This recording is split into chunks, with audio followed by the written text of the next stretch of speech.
Hello. So I am here. Those of you on Twitch should be hearing me and seeing the stream. Good. Okay. So Twitch now seems happy. I am going to solve this. I've said to everyone on YouTube, please head to Twitch, and that's where we're going to be for the rest of this stream. This is not going to be the standard. I have no intention of just streaming on Twitch or anything like that. But this is all I can think of to do today. YouTube's been throwing up more issues than Twitch, so we're going to roll the dice and hope that Twitch is the one that stays. I think everyone can watch along on Twitch even without an account, but if you want to chat, you just have to make an account. And I'm sorry for that, but yeah, it's just going to be how things are going to have to go today. Just because I just have to go with the one that seems to be the happiest. And for today, so far, that has been Twitch. And the magic of Twitch is, of course, it's much easier for me to start and stop streams and adjust the settings as we go, which is a much easier thing to do. So I'll just give it a second for those of you. I put a message into YouTube chat for anyone who wants to join us. And next time, we'll try again with both. I see no reason why it wouldn't work. There must be something going on with the internet where I live today. That's the only thing I can think of that is causing restrictions. Jim Lee, thanks for joining us. Yeah, a few of you on your first times over in Twitch, but yeah, thank you for taking the time to come across here. And it looks like Twitch continues to be happy. So there we go. So this will be our first exclusive Twitch airline stream. But yeah, I want to get this flight done. I want to do it, so I think it's worth trying. Great. Okay. So that is us done. We know let's just check our taxi routing, which is going to be pushed back, and then we'll take off. We'll head up via most likely the inner sort of taxiway, Whiskey, and then we can go up Tango or Bravo 10, Tango 11, or maybe we'll get onto the outers Alpha, and then take Bravo 9, Alpha 16 for full length departure from 16 right, and away we go, flap 1. And off we go. Thanks for all those new follows. Thanks for coming across to Twitch. Apologies again, but yeah, hopefully you find it quite a comfortable place to watch a stream. Good. So we can now go to our documents. Thank you for all these new follows and for coming over here to Twitch. Let's import from SimBrief. And we're going to do before start checklist. So let me just have a quick look to make sure everything's where I would expect it to be before we run that checklist. Remember, checklists are not instructions, they are checks. So before start checklist, cockpit prep is completed. Bow ref is 2991 set. ACARS is initialized. Part brake is set. Fuel on board, we have our 8.2 tons slowly trickling away. Init B is all loaded up. And we've got the flexible temperature of 62. Takeoff speeds are 47, 47, 49, and we've got 218 clean. No speed limit, so we'll clean up as normal. Next is to get start clearance. Let's just have a look outside. Make sure everything is okay. So it's all clear around. There's no air traffic control available for us here. There is some traffic somewhere on the airfield, but look at that, totally empty. So I will just do an announcement on Unicom 1228 of what we're doing.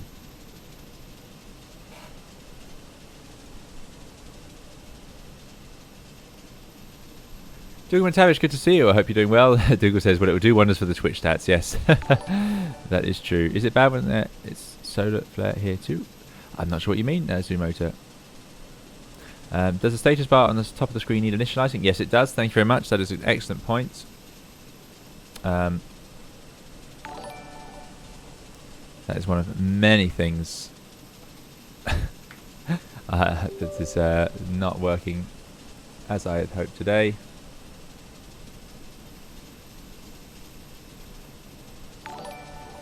Close YouTube.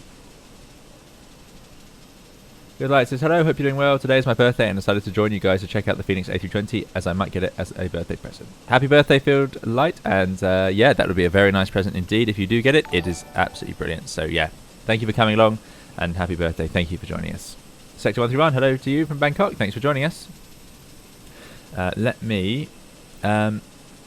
I was doing something, wasn't I? I need to initialize this again. I don't know why that's happened. So we're starting from the much discussed RJTT, NADA, and we're going to our KSI, and we're going to be a PJ312. So Twitch still looks like it's going okay. Captain Beluga Streams, you are very welcome. And hello to you, Best Dubes. Thanks for joining us. Good. Right, so all clear behind. Let's run our below line. So we'll just check those are at idle. Windows are all closed up. Let's get the beacon on. And we'll set the transponder to auto. And we're going to announce it.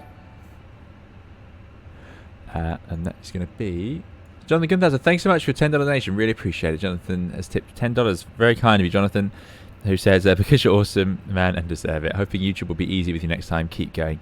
Thanks so much, Jonathan. Really far too kind of you, and really appreciate it. Thanks so much. And yeah, it means the world, especially when we're having these slightly tougher days like this. So very kind. Thank you for your kind words and your very kind donation. And thanks for supporting us and being here as ever. Yeah, let's go then. So we are going to push back onto. We're definitely running late now, but we have excuses. Onto whiskey. And ADA traffic, Air Peach 312, pushing back from from Terminal 1 onto a whiskey taxiway for a runway 16 right departure. Good. Right, I wonder, let's see if I can get this right. It struggles. It's really disappointing. The head tracking struggles with the microphone in the way. It really likes to see your face, which I can completely understand. So there we go. Right.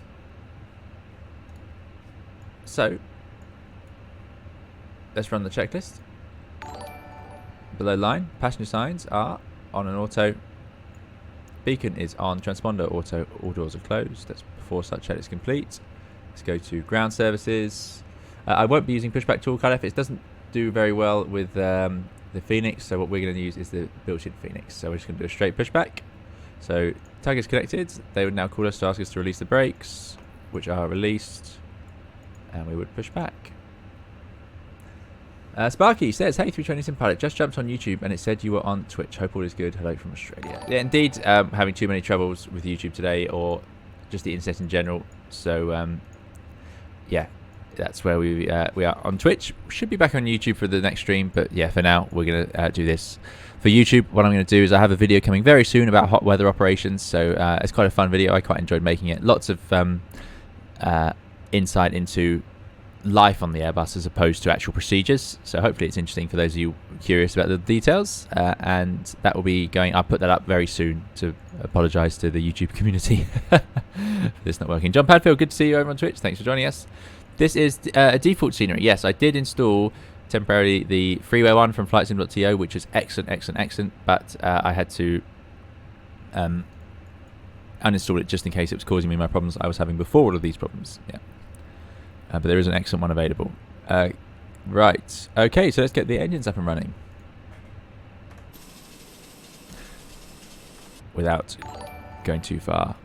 So while they stop the pushback, starting up engine number 2. Radix alive, pressure at the start valve, number 2. They would now ask us to set the parking brake, and the tug would disappear.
There we go. And we're going to do 2 engines, of course. So we started I started engine 2, and now we'll start engine number 1. Very quick to start these CFM engines. My goodness me, you can hear that my mind is in about 3 places at the moment. Right, Joe Vaughan says, do you imagine that you would invest any more in X Plane 11? I see flight data sim using flight factor. Yeah, no, I will. The problem is the Airbus, the big release has been this Fenix, and I haven't gotten over the this aircraft yet. I am still very much enjoying it, so I wanted to fly it. I wanted to fly it in Japan, so that's why we're here. But I absolutely will be using X Plane again. We're going to be using it for our long haul stream, which I'm trying to find a date to put in. But as you can guess, it's very busy at the moment. But yeah, the plan is to fly a long haul stream in the Takeoff A320, fantastic aircraft, hopefully fairly soon. And I did see the flight factor 767-400, and that is very tempting to me indeed, very tempting. We also need to get the rotate MD-11. I just know right now I won't have time to learn it at the moment. So that's mode selected to norm, bleed off, APU off, and then we're gonna arm the ground spoilers, recenter the rudder trim, set the flaps to 1, and let's make sure we get the correct CG. So we're going with 29.8, so about 30. Surprise, surprise. There we go. Right, let's run that after start checklist. Thanks so much, Pete S, for your $6 tip, or $6.01 tip. Really appreciate it, Pete. That's very kind of you. Pete says, am I able to claim my EC261 compensation for the delays to this flight? Sadly not, and I'm going to say because we're not, EC261 presumably is a European compensation scheme, although I think there is a separate one now worldwide, but there we go. I'm afraid no, there won't be any compensation for this flight, as we are just about within that original 2 hours. So we've made it. Mazer says, anyone know how to pause Twitch and lock my phone screen? I treat my vans like a podcast. I don't know if Twitch has that facility yet. Certainly it will be probably a paid facility if it is one. I had a comment recently on YouTube saying these are the best videos to sleep to, so I don't know whether that was an insult or not, but if people are watching, I'm happy. After start checklist, ground crew equipment removed, anti-ice is off, flaps we have config 1+F in green and config 1 blue down there. Where was I? APU is off, yellow electric pump off, trims 30 and 0, cabin doors armed, ECAM status is checked. Now I'm looking straight over there so I don't swing the camera around too much. In the real aircraft you would of course look at each item as you do it, so rudder trim 0, 30% on here, etc. That is the outside checklist complete. Engines are no doubt going to be warm, so we're going to taxi out via. Checkpoint says, the streams are great to watch with dinner, still waiting for my soup to be ready. Very nice indeed.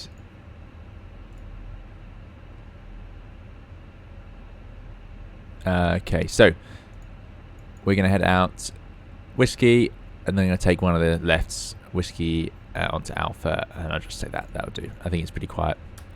Nader traffic, Air Peach 312, taxiing Whiskey Alpha for runway 16 right. Okay, nose lights coming on. Let's get myself in an actual seating position where I can control my creaky chair. Right, so it's going to be a left turn. Brakes released. Let me see if I can just find a way. Can you hear me if the microphone is there? Let's see. Does that work, or is that still too far away? Oh, didn't hear me on Unicom.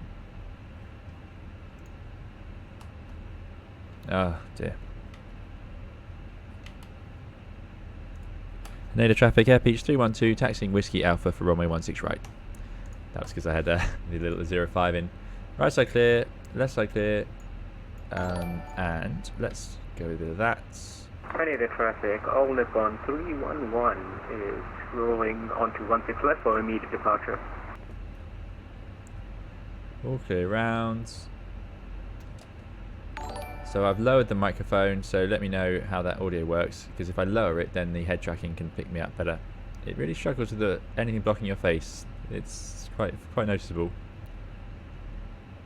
MW Calder says, hey, from a very cold Australia, about 1 degree. Oh, goodness me, hard to imagine here. We're actually running in the mid-20s most days in South UK at the moment, which is very nice. Right, do a little brake check. Pressure 0, that's all good. We'll take one of these lefts to join Alpha. That scenery over there looking stunning for the skyline. Absolutely brilliant. Thank you for all those new follows. Appreciate it. Thanks for joining us. I hope you're enjoying the stream. MD-11 is a fun plane, not too hard to learn, and version 1.04 was released yesterday, says Alex. Very good, Alex. Thank you. Thanks for joining us over here on Twitch. And yeah, we'll have a look. Audio seems fine. Okay, that's good to know. That is good to know. Maybe I can get away with this.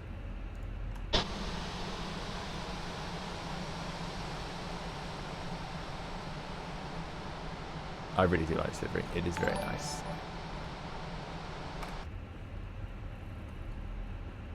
So this is not smooth track. Today, James, I'm using the Tobii eye tracker. So let's do our flight controls. Full up. Full down. Neutral. Full left. Full right. Neutral. And we'll just say we've done our rudder because I don't have the ability to disconnect it today. I'm going to take this left and right then. It's all clear over there. Lovely. The head tracking is noticeably good for taxiing. It's a really nice way to use it. Oh no, don't do that. yeah. So this is, like I say, using the Tobii eye tracker. So I have a video on the channel where I talk about this. We do a bit of Reno air racing and a bit of a flight in the Airbus. And you're going to see it feature in videos. I need to adjust the vertical sensitivity, I think. I'd like a little bit more out of it. I've lowered the sensitivity left and right, which is definitely helping. So I'm getting happy with my settings. So we've done our flight controls. Let's put the mini brief. So just put that to plan. And we're taking off. We're going south. I call it mini brief. But that's not his actual name. Above 500 feet, make a right turn round. And then head to Kamat. Going via these 2 points here, which it doesn't actually think it's going to get very close to. I'm a little surprised. But there we go. That's the predictions it's made based on the wind we've loaded in and our weight and speed it expects to be. We're going up to 9,000 feet initially, which is an altitude, so that's absolutely fine. A high transition. Good. Nothing too unusual there, so we'll have the weather radar to on. TCAS to TARA.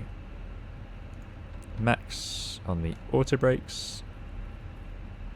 Takeoff config test. And we're going full length. That's where our performance was from. Haneda traffic, allnet 1311, clear of runway 16 left. We can run to our checklist. So before takeoff checks, flight controls were checked, TCAS TARA, departure brief confirmed, takeoff data and FMA. We've got 147, 149, climb nav blue 152, and we're going with a flex temperature of 60. Oh, it's a bit hard to read at that small size. 61, 62, close enough. Goods. We've got flaps config 1+F green, and we've got ecam memo, which is takeoff no blue. Great stuff. Right, let's not miss the runway.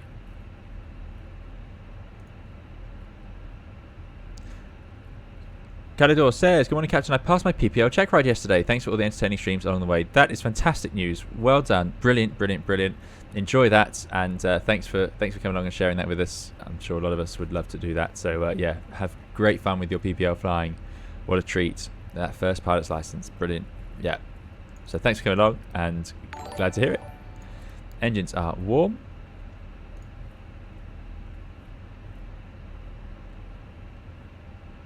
Oh, sorry about that. I need to remember to turn off the head tracking if I look at my second monitor.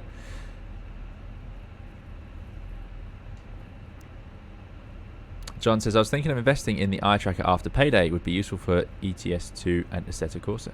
Yeah, it's quite something. Okay, we're crossing a runway here, so it's all clear left and right. As we cross the runway, you both tend to focus up, and we just turn those strobes on.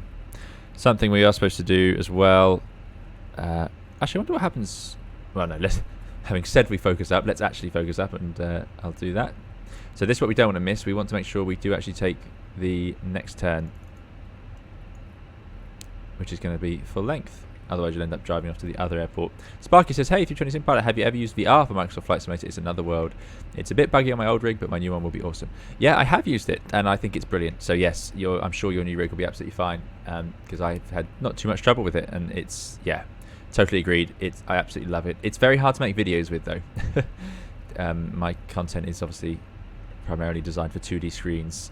I haven't had much time to do anything other than the very small amount of content I've done is all I've really had time to do lately. It's been a very busy summer so far. That's probably going to continue for the next month or so, and then I imagine things will get a little bit quieter as we go into the autumn, and we'll get back to streaming more regularly. It's been far too long for this stream. I can't believe how long it's been. So yeah, but yeah, thanks very much, Sparky. Yeah, I totally agree, and I think you'll have a great time when your new one arrives. Good. So what did I want to do? Oh yes, we're going to do our load sheet. So okay, let's turn that off. There we go. Right, so just in case you're wondering why it sends you through these company messages, go into the AOC, received messages, and here's our load sheet. And we're just checking. Oh, it's got revisions. What's changed? So they don't think this is... Change to the max zero fuel, which will obviously change the indexes. So Mac Tower still 29.7, max zero fuel 31.9. So what I'm going to do... Oh, it's the same. So I've got in there as well. I'm going to accept that. And let's just check our takeoff weight hasn't changed. 66.5, 66.6. So that's what our performance was based on. So that's all fine. Good. So that's going to perf. And that's all good. So next is going to be below the line. And we've got a departure. Let's go. I need traffic. Air Peach 312. Lining up, taking off runway 16 right from the full length for a right-hand departure. Okay. Athena Nova says, hello, I love that Peach livery. Yeah, it's quite something, isn't it? So thanks for joining us. Let me get the head tracking back on. And let's get the lights on. Oh, oh, oh, oh, oh, oh. Ooh, that's tricky.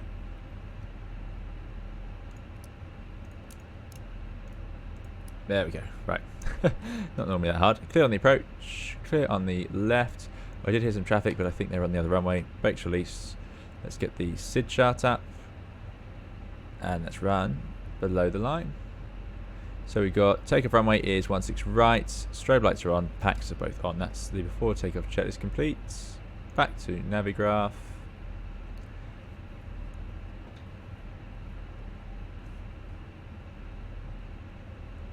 You haven't set the THS in the perf page, says Crispy, and indeed we don't need to. So perf page, that is absolutely fine. You don't need to put the THS number into there. A lot of airlines don't bother. There are some fits of the Airbus that will give you a warning if your trimmer is set wrong, but yeah, it's not required. Right, let's go. So finally, an hour and a half after the stream is supposed to start, takeoff. 50%, half down.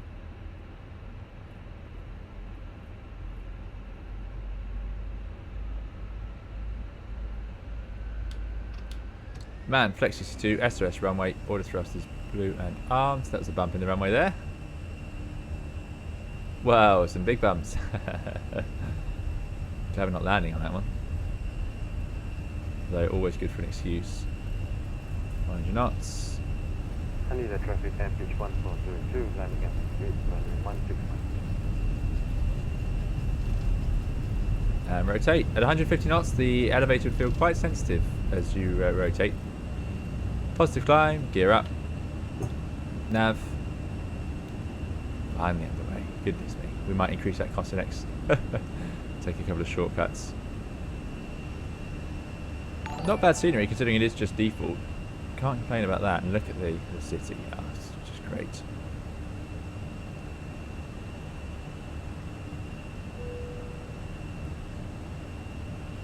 Right. Thrust climb order thrusts. Around the turn we go.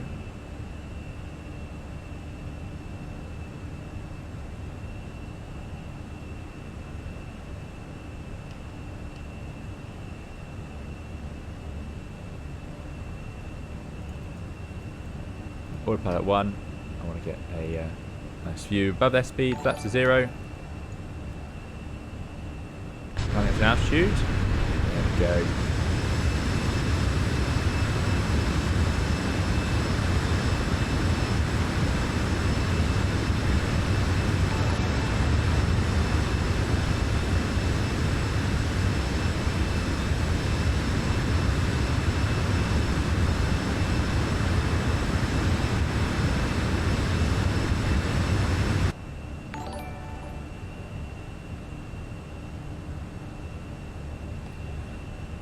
Okay, next turn. I'm a little surprised by this logic. I would expect it to fly closer at 250 knots. But could be a reason. It could be focusing on a different track parts or making sure we get to this point. But that's quite a gap. Because we are, well, what's that, 2.5 miles away from the point. I feel like we could go a bit closer at 250 knots. Good. Well, anyway, flaps come to 0, so we can disarm the ground spoilers, get rid of the lights. Ooh. And the nose lights. Good. Seatbelt signs are on. That's fine.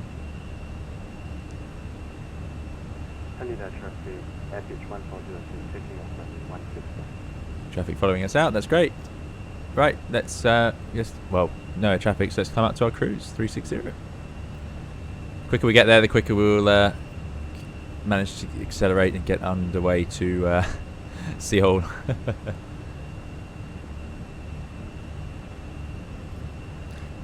Right, we're going up to flight level, so set standards, standards. That is flight level 360 without blue. That's all good. Increase the range a bit. Easy making these restrictions. 9,000 feet it came at. I say easily. Just about. At this weight and this temperature. A bit of a tailwind not helping. Clearly an airspace restriction as opposed to a terrain restriction though, so sometimes it's a bit like that. Doesn't mean you can ignore it. Probably to do with arriving traffic or something like that. Don't need that clock anymore.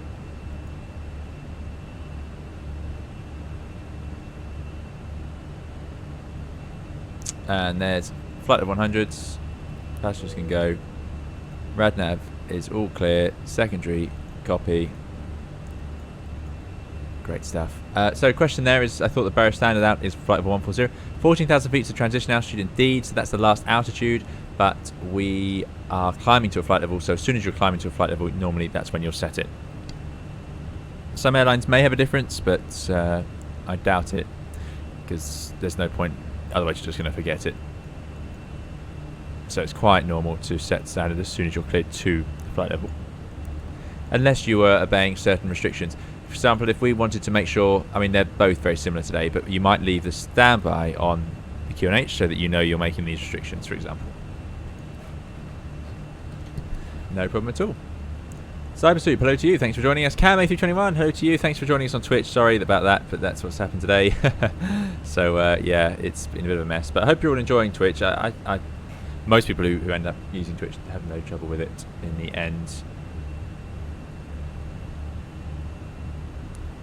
So Captain Chewy says, even the FCOM calls the THS entry a reminder only. There you go. I didn't know it said that.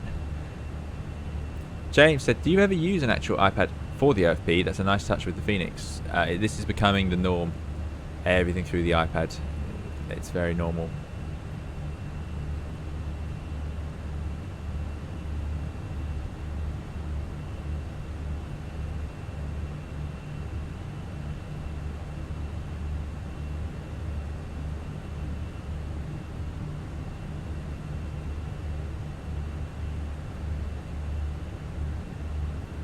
Loads of things I've missed in chat, so I do apologise.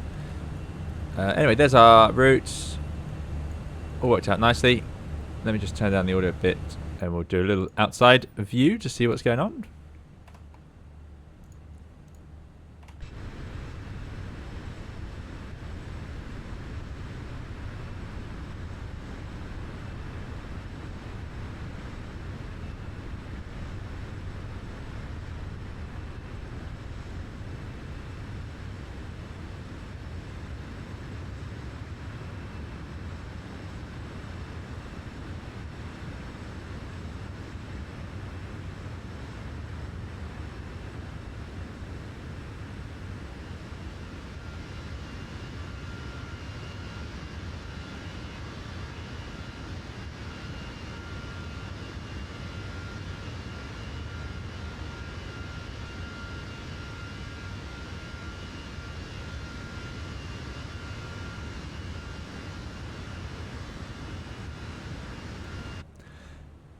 Okay, some good questions there about the EFBs. So we call them EFBs, electronic flight bags.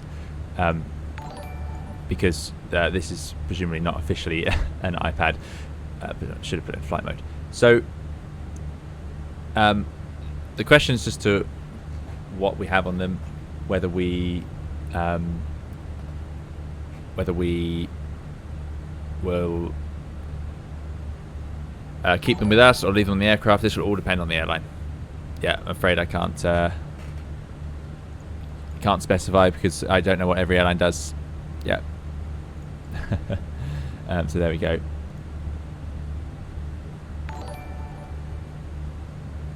But Shadow says, does the iPad in real life also show your position like it does on here? I believe some can, yeah, depending on how you have your aircraft set up, whether you have a feed into the iPad for that position information. Lux says, I'd like to see there's a mod to replace the iPad with a £40 flight bag. Indeed. Yeah, the EFBs have been a real help for flight simming at home, because same with Avi's Tab and X Plane, it's great to have a sort of central screen to have all this stuff instead of having to print it all out at home. No doubt there, no doubt. Very welcome, Cello. Fieldlight says, is sim racing a hobby that has caught your interest? I know of many people who have both a passion for sim racing and flight sim, and I know you like F1, so I'm curious. So, I can't say I've ever done sim racing, but I do like playing F1, the game. I have played that. I do have a wheel for that. I'm not very good at it. In fact, I'd say I'm very bad at it, but I do enjoy that occasionally for about 20 minutes until I spin off in the start of the race after spending an hour preparing, and then I get annoyed. But aside from that, I do like it. So I might get the 2022 one and try out that and see what if it feels any different to the 2019 one that I've been playing. I'm curious. Impian says, if it's F122, it may not even be your fault that AI are overpowered on the straights. Oh, there you go. Lauren Reese, it sounds like my experience with Assetto Corsa. Indeed, yeah. Sim racing is hard. It is really hard. And I haven't even done sim racing. Just that. Beautiful scenery out here. This is really nice. Wow. Awesome. Awesome. That's why we're in Flight Simulator 2020. This is the stuff it can give us. There's a big city behind us. Someone did say, I'm sorry I've missed that. Cybersoup says, I've been subbed on YouTube for a while, so I need to finally check out the stream. Thanks for joining us. Is there any risk to leaving ground spoilers up? No, leaving them armed isn't going to do anything really.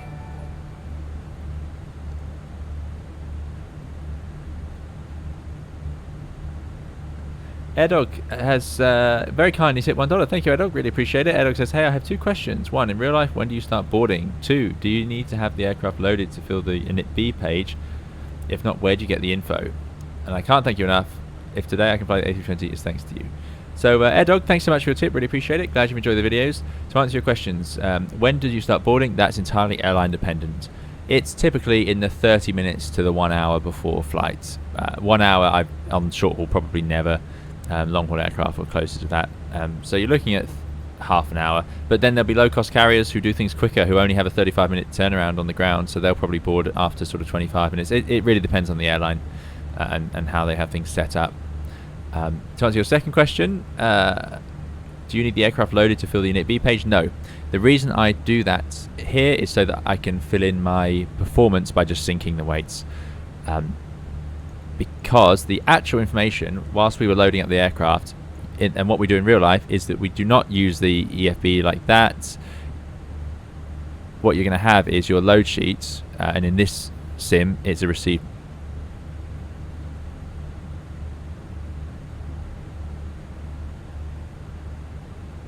It's a received, received message. So here's our load sheet. So we would set up our performance based on this. So there was a 0 fuel weight and the 0 fuel ECG, so which is called the max 0 fuel weight on here. So that's typically the information you use, or you'd have a paper load sheet or whatever you've got to load up your flights in the normal way. But having it, the reason I just instant board or quick board is so that I can just press sync, and it all just syncs it in live. Makes it easier in the Fenix. But I can see why, for immersion reasons, you might not want to do that. What I am going to do, it only says UTC 418 arrival. Let's up, or 17. Let's increase that to 60. 3 minutes.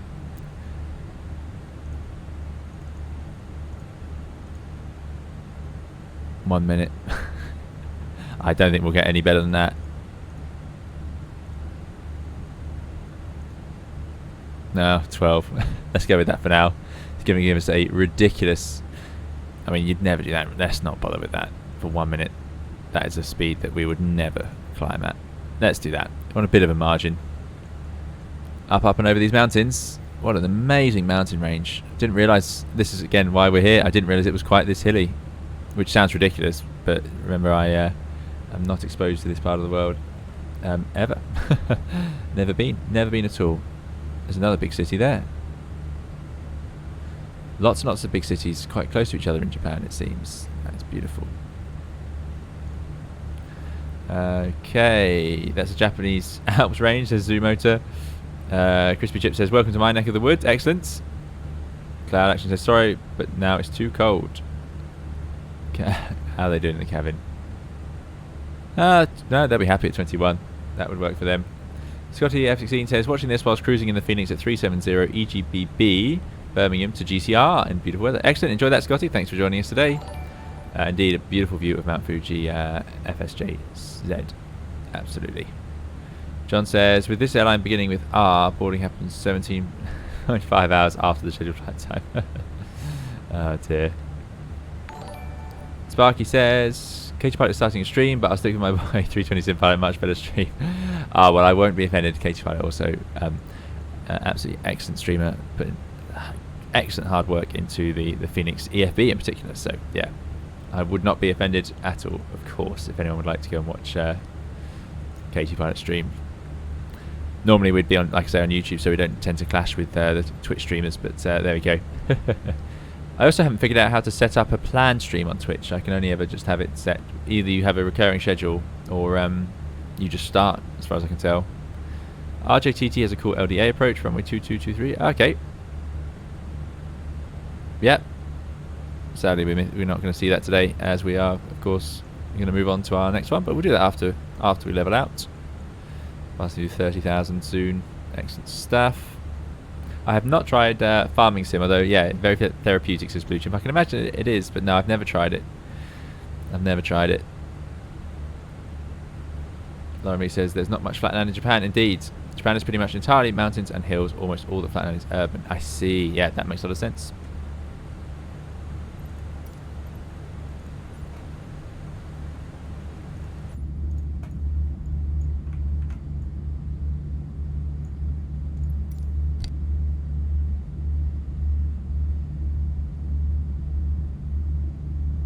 Oh, there we go. Yes, we did. So we did arrive into RJTT, and we did the RMP onto 2-3. I remember that. I remember enjoying it a lot. That was a really fun flight.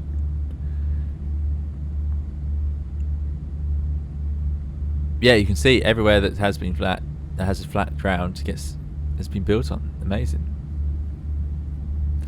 Blue Chip says, I need those camera settings. Have you set them up yourself? No, these are included. So you can just go to camera, and then this is in the instrument section. All of these.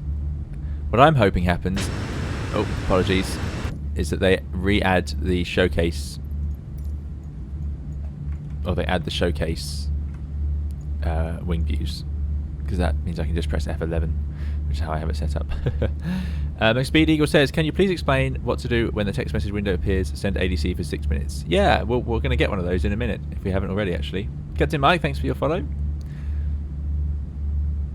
And don't forget to set up your arrivals as FSJ. Yeah, absolutely good point. Thank you. You're welcome, Blue Chip. Enjoy. Thanks for the follow to Taiwan. Love the shade of pink they got in the engine on the Air Peach. Really nice. Getting bounced around a little bit. Just a little bit. Yeah, have we not? We haven't had that ADC. Maybe that'll come once we get up into the cruise a little bit.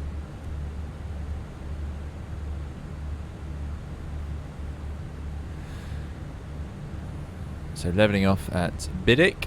Then we can set up a bit of an arrival, just so we don't end up doing that last minute. seeing as we won't have air traffic control, we can be pretty safe with our choice. Crashhead says, Tokyo is so cool, great city. Indeed, yeah. Yeah, I really want to go. A lot of people have said that. Mesa says, how do low-cost carriers decrease turnaround time? I didn't really think that was something you could speed up, and seems like it might decrease safety. I'm going to say it doesn't decrease safety. There are things that can, and pressures, reducing staff numbers and so on that may have that effect. But inherently, a quick turnaround does not mean it's unsafe, and the reason for that is it's all in everything's in the little details. Airlines will know very specifically how long everything should take. So cleaning the aircraft should take this long. Getting everybody off should take this long. Getting the fuel on or whatever should take this long. So the way you can get your turnaround to be shorter, there's a few things. Don't use a jetty, or if you're going to use a jetty, use stairs at the back as well. But ideally, you want stairs front and back. Then you can deplane an aircraft and board it so much quicker. Then you will have the cleaning either set up, or you'll have your cabin set up in such a way that cleaning isn't required. Maybe you won't give out blankets, or maybe you will have a system where cabin crew can help clean the cabin. Things like this.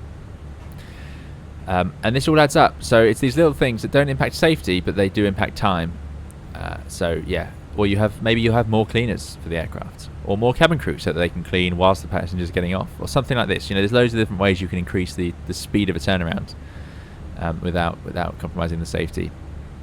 But it does get tricky. There is a limit where it takes time to fuel the aircraft. It takes time for the cabin crew to do their checks. Likewise, it takes time for us to set up the aircraft. But again, I've said this before. It's rare the pilots are the limiting factor, because of course. You will have seen it. It probably takes pilots 20 minutes to fully set up an aircraft if you were to do it at a safe pace. And I'm talking about an experienced crew there and with nothing else going wrong. However, if you were running with an MEL, so a defect on the aircraft that requires special procedures, immediately you won't be able to do that. You'll need more time. So that's the risk of running your airline where you have turnarounds at the bare minimum, is that there's more chance of being late because there's no time to solve these other things that come up. Or let's say you've reduced your turnaround to the minimum time, and then there's problems with the steps at the back, so you can only use one set of steps. Well, that's it. The flight's now going late. You see what I mean? So Pete says, reduce hold baggage by pricing it high so everyone carries on, reduces turnaround time. You might think so. Yeah, the downside being, of course, if you're just doing hand baggage, that then you have the extra time it takes for everybody to try and find space for it if you're running a full flight. Pete says, queue passengers for half an hour before arrival. Yeah. Not much fun, that, is it? Not much fun.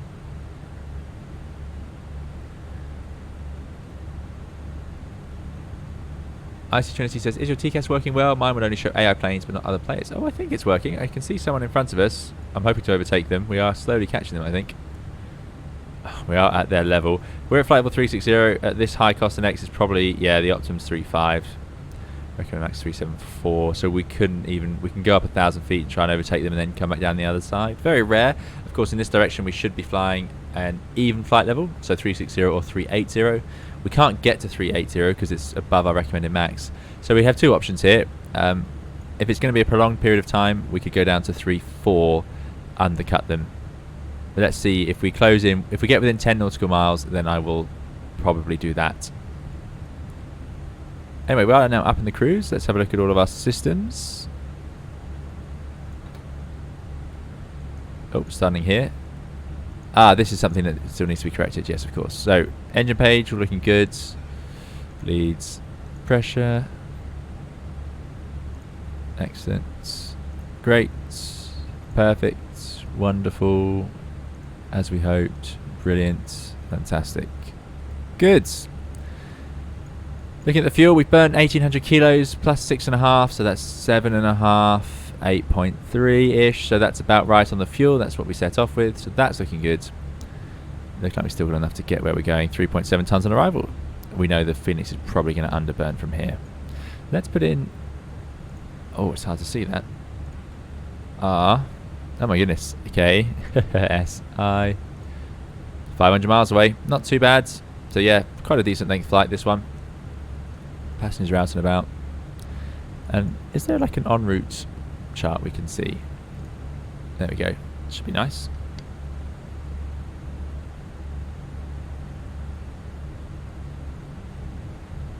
So there you go. That's the path we're taking. So quite a lot of oceanic stuff.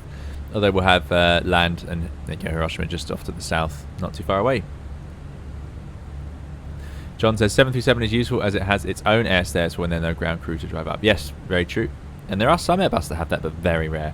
Bab says, hi, nice to have found you. Excellent content and great tutorials you made about flying Airbus aircraft. I still fly on prepared and Airbus only, but with the idea to move to Microsoft Flight Simulator. Waiting on some add-ons like GSX, I guess. How stable is Microsoft Flight Simulator now? How happy are you with it and with the Fenix? Again, thanks so much for your tutorials.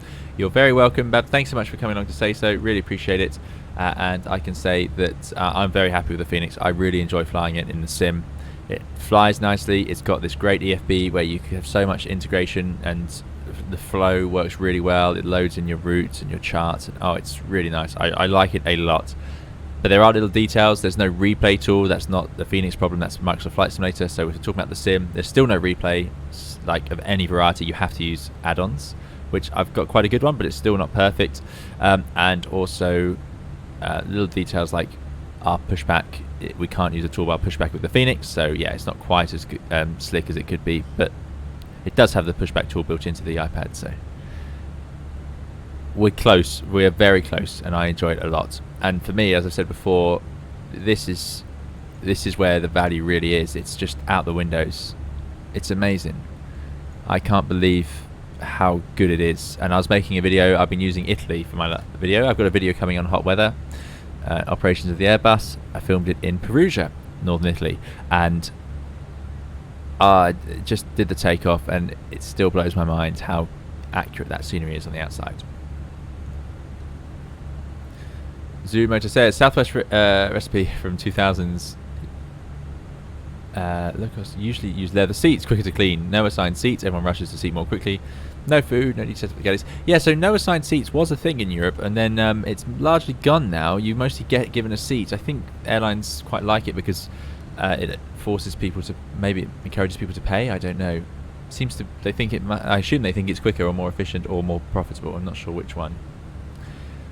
Blue Jim says, looking forward to the Fenix update with the IE engines. Yes, me too. That would be very good. Very good.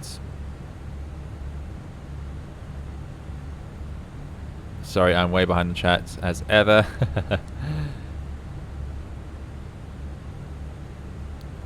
Staffan says, can't you just honk to make the plane in front of you go faster? Well, the only horn we have is for the mechanic. I suspect they won't hear it in front, seeing as the mechanics standing next to the nose gear seem to not hear it. They're actually faster than us. By quite a margin, actually. I'm a little bit upset by that. So we're not going to run into them. Piano Learner says, read any decent aviation-related books recently? I've just finished reading John Nichols' book on Spitfire and Lancaster. I tend to read space-related books a little more often, actually, but John Nichols' books are very good, yeah.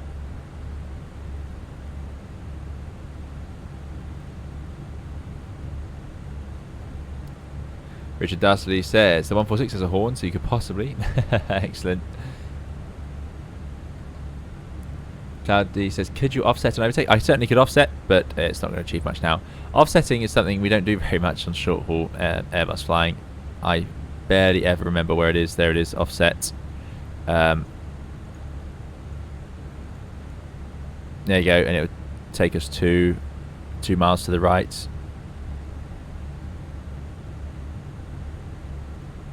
Let's do it. So off we go to the right, and there's our original track. It's more of an oceanic style thing. How do we get rid of it? Just clear?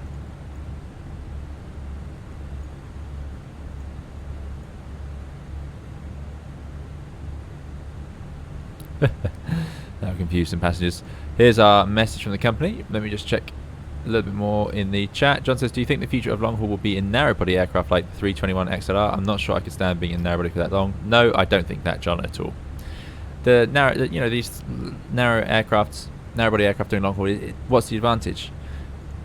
There will be routes for it, but remember, a lot of routes airlines want to fill with passengers, so there's no point putting on a smaller aeroplane. That's going to be useful for premium tickets, business class style things, business jets, and it's going to be useful for maybe opening up some routes that wouldn't be profitable, i.e. you couldn't fill otherwise, that are somehow important anyway, or profitable. So high fare routes that don't carry many passengers. So it's going to open up more opportunities to earn money, but it's not going to become the norm for long haul. If you're talking about the generic long haul routes that tend to fill up aeroplanes. It's also going to allow airlines to operate short haul routes with a bit more flexibility. So if you've got an airplane that can fly that far, then you can comfortably use it on a shorter route and fill it up with passengers and bags, things like that. So a bit more flexibility in your operation is what that's going to be useful for. There is a Lancaster coming to Microsoft Flight Simulator, apparently. Thanks, Dougal. Yeah, very good. And DCS. Wow, that'll be brilliant. Replay tool is experimental in the next update. Works well. Thanks, Scotty. That's great to hear. I hope that works well with add-ons as well. Apparently PMDG have delayed the EFB. Have they really? Oh dear. We flew the PMDG last stream. I enjoyed it a lot, but it's a bit of a shame. Abriel, good to see you. Abriel says, funny tidbit, Peach usually flies from RJ88. Indeed, their website said this one flew from RJTT, so I promise I googled it, and so often I don't, because I wasn't sure which one to go for. So that's how we ended up there.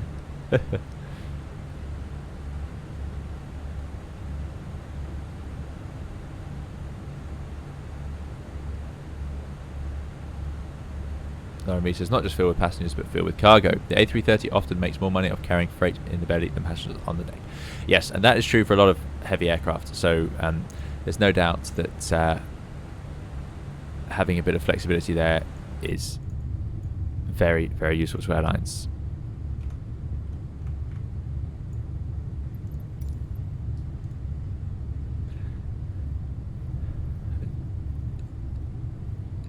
Dim Sim says, I want an A350 in Microsoft Flight Simulator. That would be great. Yeah. That would be really good. James says, what airframe settings do you use for the Fenix? I heard you mention it would be available on an early tutorial. Very useful, but not being able to find it. Airframe settings will be attached to livery, so I change it around depending on what livery or what I'm doing that day.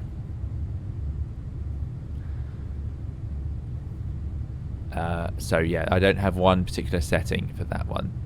If we're talking about the same thing, I think I am.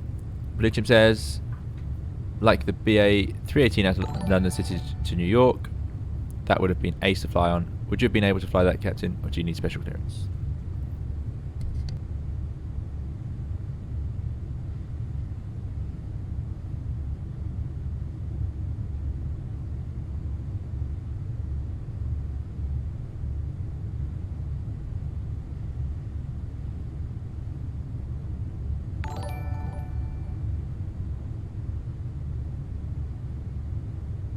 Sorry about that. Yeah, so special training to fly in and out of London City. Blue Chimp, indeed. That is true for obviously all airlines. James says, what airframe settings? Oh, yeah, we've done that one. Sorry, James. Mountain Ash says, Jim Lovell's memoirs are a good read. Lovell was of Apollo 13 fame, but was also a Navy test pilot. He once landed a Banshee jet where the electrics failed on a moving duck aircraft carrier in the sea during the Korean War. Yes, I've read that book. It's fantastic. Highly, highly recommend Apollo 13, written with Jim Lovell. Really, really amazing. Very well researched. BAV951, thanks so much for your $10 tip. Really appreciate it. $10.11. Very kind, BAV951. Thank you. And they say, thank you so much for your reply and the extra value you are giving us. Keep on. Thanks so much. Really appreciate it. Very kind of you. Thanks for coming along and thanks for joining the stream. And really appreciate the donation. Very kind of you, BAV951. Great to have you here. Scotty says, I'll let you know if it works with the Fenix. Talking about the replay tool here. Scotty says, I'll let you know if it works with the Fenix shortly. I'm flying with the Microsoft Flight Simulator beta and replay tool on. Looking forward to it. Scotty says, any idea why my flight plan raises me from 3.5 to 3.7 shortly before top of descent? Yeah, if it thinks it's more efficient, it will do it anyway. Often we wouldn't bother if it's let later on. And here we go, feet wet. Indeed.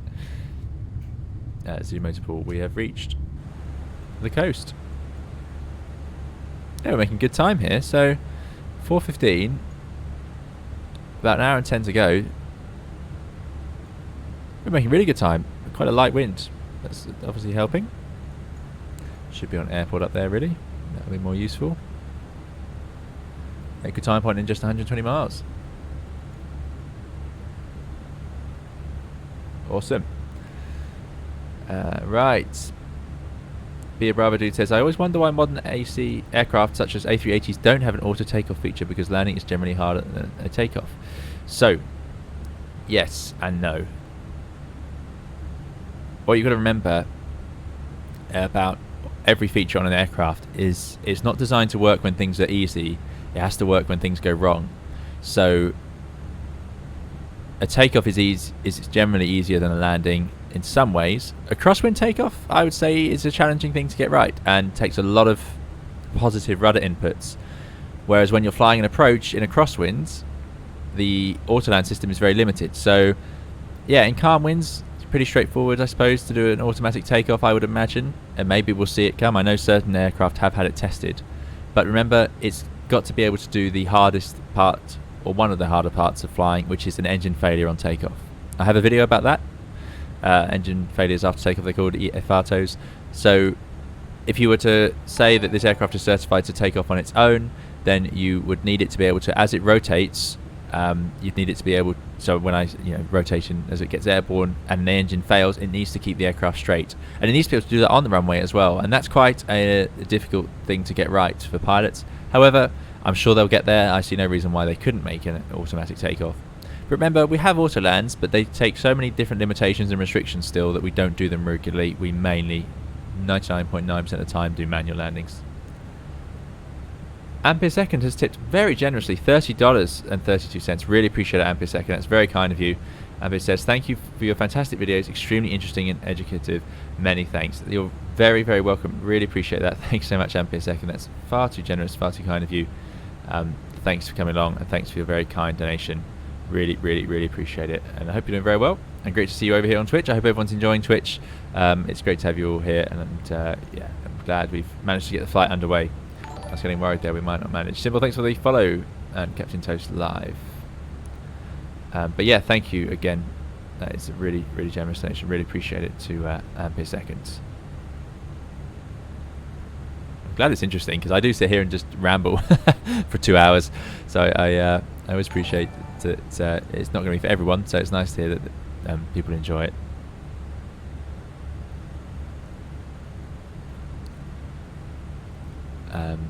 But yeah, so that's probably why we don't have auto takeoffs at the moment. Be a brave dude, taking a lot of certification for them to safely be able to do the rotation. And also, we need auto lands, and there's always going to be an incentive here, isn't there? We need auto lands because it's not safe to try and visually land an aircraft in thick fog. However, we can take off in fog down to 125 and even lower if you have things like a head-up display. 125 meters, 75 meters, which is very thick fog. It doesn't usually get lower than that. Very rare for it to.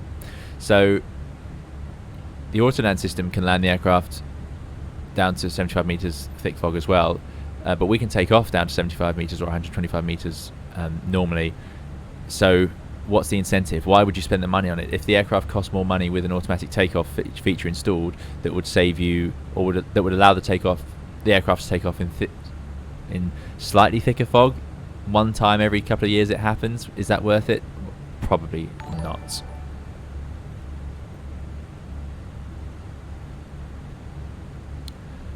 Probably not.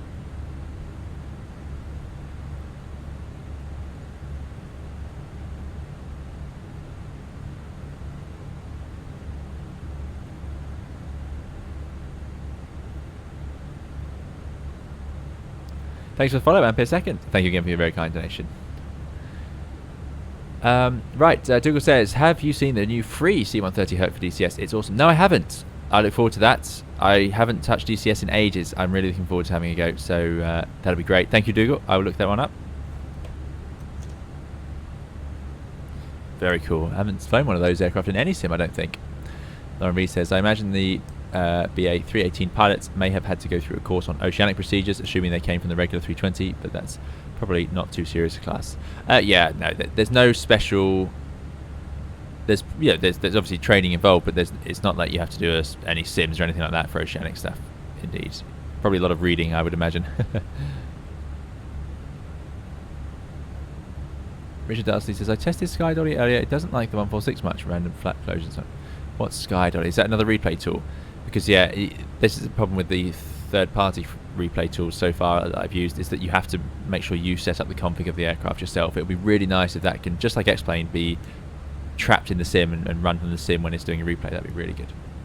With the headwind, would your TAS be higher than ground speed, says Wild Womble? Yes, exactly. So our TAS here is 469, our ground speed is 453 because of the headwind. That's exactly right. Gabriel says, now you've got me curious about this specific flight. I've never once in my life seen a Peach aircraft at RJTT. We'll have to research it. Yeah, so literally I googled Peach routes and on their own website they had obviously their main base at Narita, and then the flight to Seoul went from Haneda. So unless they're running it as a code share, it's very possible that they don't operate it with their own aircraft, and that might be where I'm causing confusion. But hello to you, Symbol. Thanks for joining us. Everyone says RJTT for international. Yeah, there we go. Alex says Twitch is not bad at all. I quite like it. Excellent. Well, remember, so you know, if people start to prefer Twitch, then what could we do? You know, so it could be that we could run the streams on Twitch only, which might increase the stability of the streams, and then I could upload the video to YouTube later. Maybe. If I could work out how to do that. And that would take quite an upload, but yeah, still, we've done long videos before. I think that would work. Andre says Autoland usually has lower wind limits, crosswind limits. Indeed it does. 20 knots of crosswind on most 320s for the Autolands. Mates is talking about somebody who said that the A330 had automatic takeoff and landing. He said even with an engine failure on takeoff it still did auto land. He might be talking out. Well, no, 330s I'm fairly sure can also land on one engine just as the 320 can. It's quite amazing. The Airbus is incredibly capable with that aspect of flying. Kepri says you sound like you're ill. Oh, well, I'm sorry about that. I'm hopefully not ill. I'm pretty tired. It's been a busy time, and then we started the stream with a bit of a stressful start, so maybe that's had its toll now. Thank you again, Ampisek, for that kind donation. Really appreciate it. A300 most definitely does not have auto takeoff, says Captain Chewy. Yes, indeed. The A300, no. Sorry, I was getting confused between 330 and 300. David Knott, thanks for joining us on Twitch. David says, I've been flying the 320 much. I've de-skilled myself on the Boeings. Setting trim manually on landing is causing me no end of issues. Spoilt on the Airbus. Indeed, and that's a struggle for me as well with the Boeings. It's changing the thrust setting in the flare, and the way that impacts the trim of the aircraft I find very difficult as well. Well, it's not very difficult, but certainly I notice it.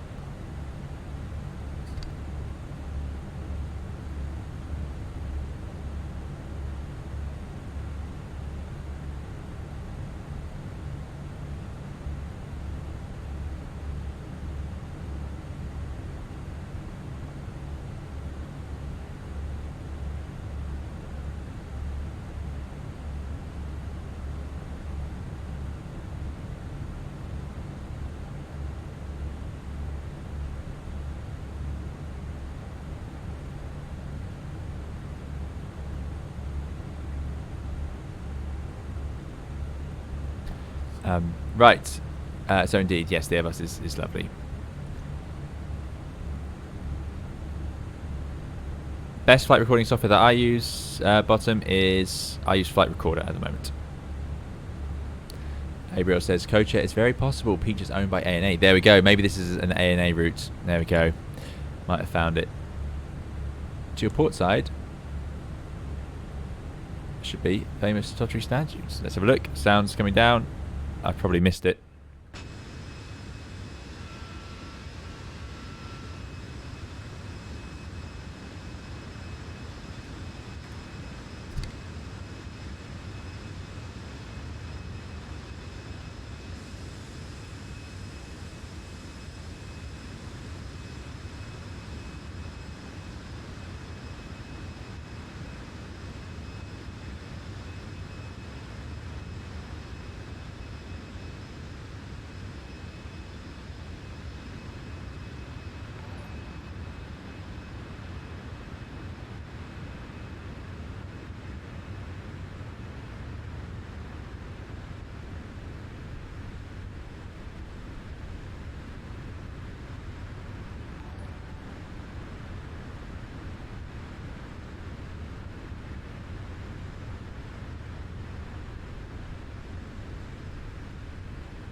Kepri says, wait, you're simulcasting on YouTube, going to switch? Not at the moment. I shouldn't be.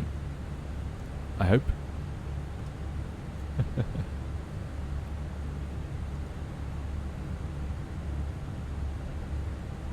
No. Okay. Twitch one is just sitting there with the... Sorry, the YouTube stream is just sitting there with the message so that telling you to head over to Twitch.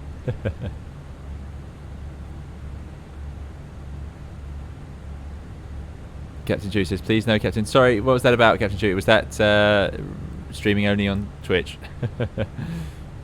Chewie says, was it the 777X that they used to perform the first auto takeoff? I can't remember which aircraft it was.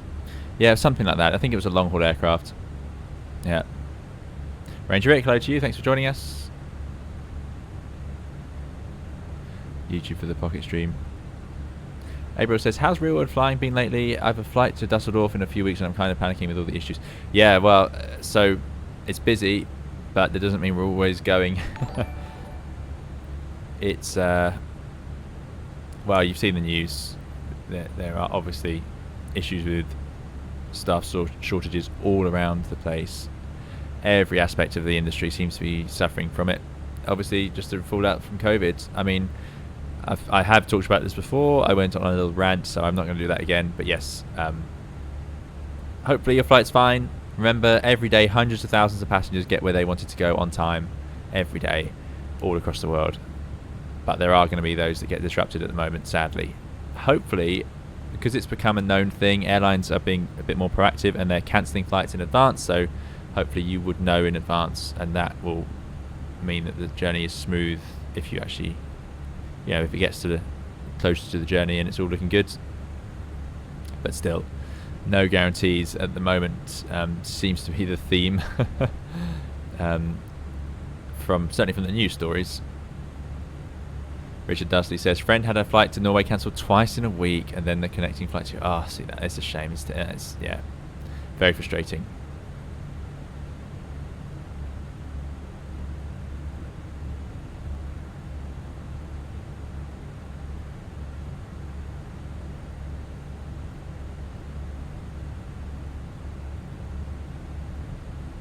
They go, as Stefan says, Airbus themselves just recently had auto takeoff demo with an A350. Excellent. Zumo says, the only place where you can find camel in Japan outside the zoo. Wow. There you go. Crispy Chip says, the biggest threat of RKSI is that its proximity to the North Korean border. We put a fix into YJU with the radio 270 as a no-cross line. Oh, let's do that then. That's some good local info. YJU.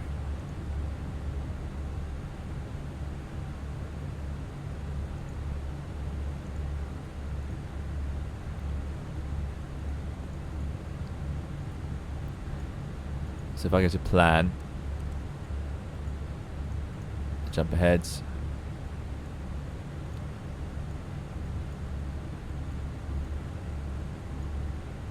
There it is, and there's the 270, so that's the one we don't want to cross. Thanks very much. Perfect.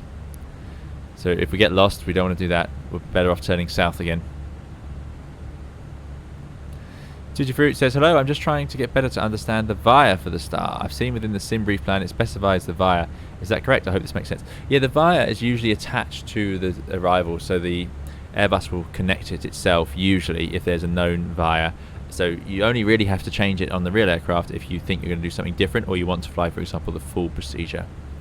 But it's a tricky one. It's basically just building the puzzle. So just try the different VIAs and see which one follows your arrival. For example, if you can see your arrival goes via a certain point, or you want to fly via a certain arrival point for the start of the ILS. Often, for example, ILSs will have several different arrival points. Let's bring up the charts. That would make sense, really, wouldn't it, at this point? James Atkinson says, hope everything stays well with your actual flight. Me too. Fingers crossed. Thanks very much, James. Kem says, what plane do you want to fly the most? I don't... that's a tricky question. Probably aircraft that are all retired now.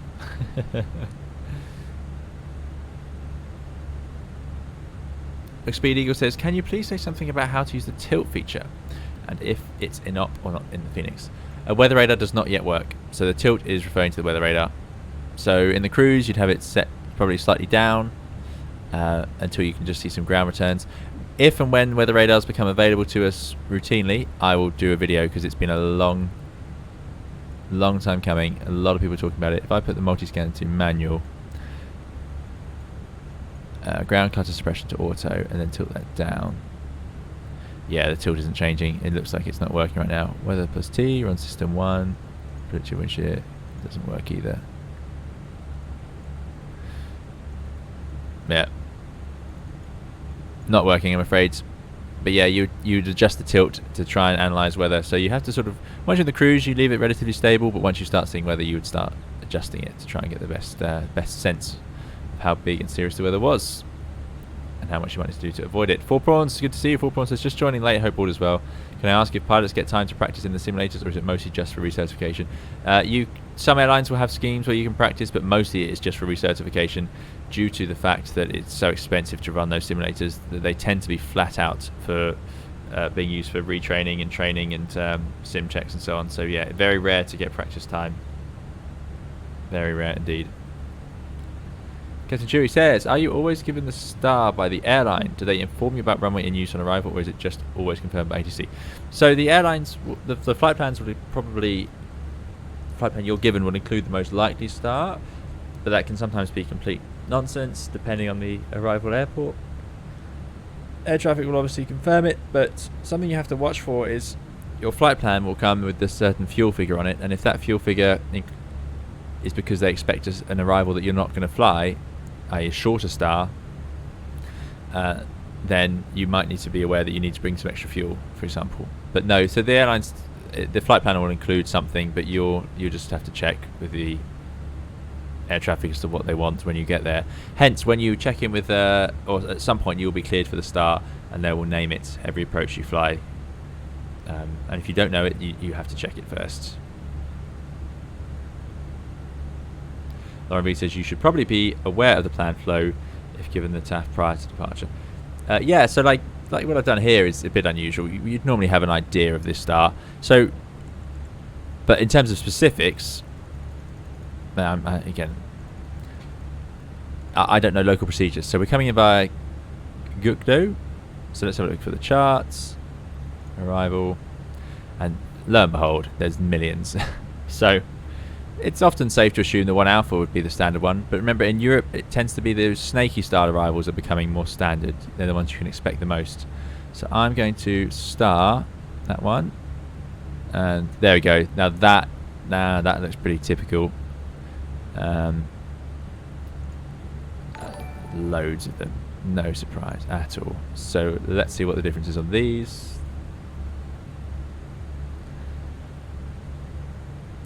Right, so the 1 Alpha goes from Gukdo, Kaxo, Kalmar, Anyang.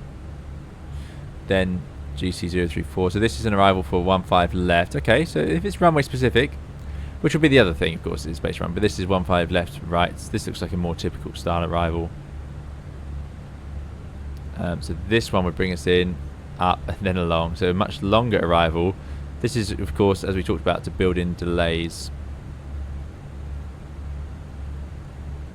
We're not expecting any delays today, so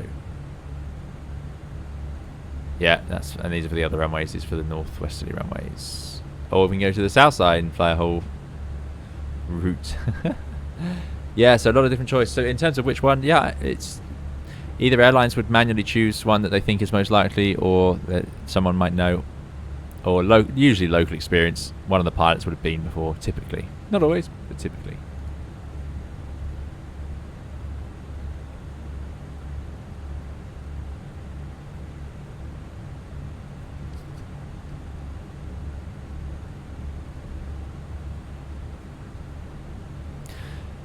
Right, so no, I don't know which way we're landing, so let's grab a weather.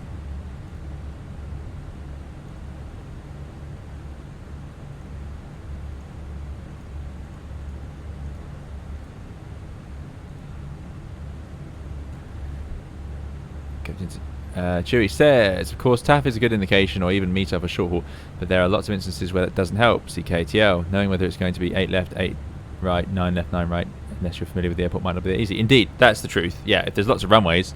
So if you're going somewhere that doesn't have an ATIS, because the ATIS is the ultimate tool, and remember you can download ATISes for a lot of airports through the A cards. You don't need to wait until you can get it on the radio, but that's the first clue as to what runway you're actually going to land on. So hopefully you can download it, and if you can't, let's say they don't have a digital ATIS, then you might well be tempted to ask a traffic control, especially if it's an airport you're not that very familiar with or neither pilot is very sure about. You hear it quite a lot over Europe. If an airline, well, you'll hear crews that are flying into smaller airports that don't have DigiATIS asking for the runway in use, and you can ask a different sector. Even if you're in a different country, you can ask them and they can just phone the country that you're going to and check for you, which is very helpful, because we just don't typically have the time to start doing that on the ground and so on. So it is. This the weather. It's 1006. Light enough to do whatever we want, really. 27 degrees. QNH of 1010. Seems like South Korea uses the QNH system. Oh yeah, we were talking about ADCs earlier. So ADC for 4 minutes. See ADC delay card on company tablet. So that means that we left 4 minutes later than we should have done. So what we can do, not there, is go to our brief. Then we can go to documents. I'm getting this wrong, aren't I? It's not here, it's here. Delay allocation card. So why were we late leaving? It's definitely my fault. Technical issues. Oh, there you go. Simulator restart. ESM. I'd say that works for us. ESM. Perfect. So what we're going to do is go to ADC delay. Then we put our code in the delay code section, and then we need to put the minutes. How many minutes was it? I've already forgotten.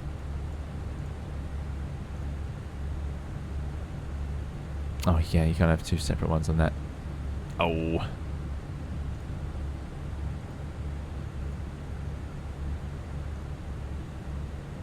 Four minutes. So put that in. Fantastic. So that's gone, and they should be happy with that. So that's all we're doing there. We're just explaining why we were late. Airlines are very keen on punctuality like that, because of course if we leave late, it suggests that we'll get in late, or the next flight could be late, or the arriving aircraft that wants our stand could be delayed, all sorts. Right, back to our arrival. So that wind, light easterly, and it's 100. It's going to be the 15s, isn't it? So let's go with. Oh, excuse me. Thanks, 4 minutes. Let's go with. That goes to POSEP, this arrival, so that's fine. So does POSEP then take me onto an approach that I want?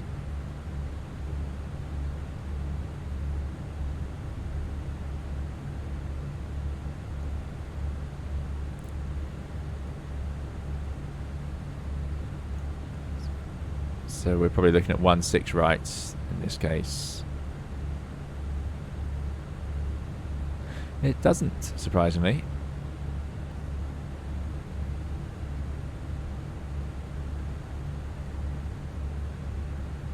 We need to find a Munan point. Yeah, not convinced about that one. We'll skip that one. Let's see what this one does. Crispy Chip says arrivals into RKSI are onto either of the eastern side parallels. The western side is mainly departures. Ah, well, there you go. So that means we want 15. Laurie says most flow dependent arrivals in the US would tell you which one we should plan for. There you go. Yeah, it does definitely seem to vary. Oh, 2 minutes ago, I'm so sorry. I've completely missed the message, a tip from Max Speed Eagle. Thanks so much, Max Speed Eagle. That's very kind of you for the $10 donation. Really appreciate it. Very kind. Max Speed Eagle says, thank you for sharing so much nice to know things with all of us sim aviators trying to catch up our pilot dreams from the past. Really very kind. Thanks so much, Max Speed Eagle. Really appreciate it. Thank you for being here. Thanks for supporting the channel, and I'm glad you're enjoying the content, as it were. Yeah, very kind. Really appreciate it. Thank you so much. And sorry I missed that earlier. Getting bogged down in charts. Too many different arrivals here. So this one I think looks good. I'm just trying to find, I want the quickest one really. That's not for our runway. 2 Echo, so skip that one. And that takes us off to the wrong side as well, so skip that one. Okay, so we've narrowed it down. Gukdo 2 Charlie, because we know we want to land on the 15s, which are these slightly east side, thanks for the local knowledge. So we'll put this one in. And it's quite straightforward. There's only one option, Gukdo 2 Charlie. So which of those 2 runways would we expect to land on? I'm going to guess the right. I'm going to do 15 right, because of course that's going to be closer. Let's do the 15 right. 2 Charlie. And now there's no via. I see. Okay. So, bit him. Let's just see. If we go to flight plan on this side, and also if we go to plan on here, and like I say, it's a puzzle. There's no easy answers for that. Put up constraints while you're doing this. That takes us via bit him. That seems to do the whole arrival quite nicely. And then what I'm going to do is check the approach chart for that arrival, so that approach, sorry, which is the ILS 15 right Zulu. And what I'm expecting to see on here is Bitim, and then it goes Oltem, Tassur, and Bog. Bitim, I see, it's just missing that Oltem. So if you go to Vias, oh, there you go, Via Bitim it's already got. So I would expect it to show that, oh, there's Oltem, it's now added it in, so it's just connecting the dots. But if I put Bitim, because we can see Bitim's over here, and you can see the other via is Munan over on the other side, so that wouldn't work. Just to show you, if I put Munan in, it would do that nonsense. We wouldn't ever do that, so we're going via Bitim. But again, I think the real Airbus would have just plonked that in there anyway, I suspect. And hopefully now we've got a complete arrival. If we go back to flight plan, scroll through, look on our map page. Pretty straight, a bit of that right-left. We'll probably get a direct, so we'll cut some track miles off that, so we'll need to descend earlier than the top of descent arrow. And that's good. So that's our flight plan page set up. What we'll do while we're here. Chewie says, there it is. I totally forgotten about ATIS via ACARS, as always not available in the sim. Indeed, yeah, it's easy to forget about. Ariel says, are you using any sort of scenery for RKSI? The runways are a bit messy on the default one. Oh no, I think I'm using default because of the problems I was having with my sim. I uninstalled a lot of things. Captain Chewie says, I was trying to find examples of airports where it's not on a chart. Heathrow, for example, keeps switching runways during the day. Other airports with crossing runways, the wind might not give a straight indication of which runway it could be. Indeed, yeah, so, yeah. Those ones you need to get an ATIS. So Stefan says, I sometimes see streamers fight with the MCDU, either not doing what they want or not having some arrival saved. How often do you usually fight in a real Airbus with the MCDU? No, you can't fight it. It's very rare the MCDU is missing what you want. So the chances are, if you're having to argue with it, it's because you're not putting the right thing in. It's very good on the Airbus. And so yes, I've done it where I'm sitting there and I'm trying to work out, like what we've just seen, trying to make sure I've got all the right bits to build the correct approach. There are some airports that like to offer arrivals that aren't coded in there, or try and mix them up so you have the wrong star for a different runway and things like that. That can be a nuisance, but usually that sort of knowledge gets shared around so everyone's aware of it before they go, so it'll be written into a manual somewhere. Good, well, let's carry on with what we're doing then. So oh, Abriel says, hope you don't hear about RKSI's big ones. Oh dear. Oh, we'll find out then. Yeah, I did want to have the freeware scenery installed, but I grew concerned that it was causing me problems. I don't think it was, but you just have to be safe, don't you, with flight sim. Right, here's our ops message. ADC received. Good. So we've done the flight plan. That all looks sensible. And then we have our chart. So what I need now is some sort of ground charts. Oh, temporary charts. Oh, dear. Follow the greens. That's a great system. That works really well. Lots of temporary charts. Thanks for the follows, to Stefan. Prankster. Gives me. Let's go with the classic airport info charts. So we're landing on 15 right, I would hope. So landing on 15 right. It's a 3,700 meter runway, so it's huge. Plan will be, I think, with flat full low water brake, probably Bravo 4, unless we can make it to Bravo 3. So let's go for low water brake. Great, we know that's good. And then some parking stands. It's quite a good turn. There we go. Arriving in South Korea. There's some parking stand charts as well. So, did I save those other ones?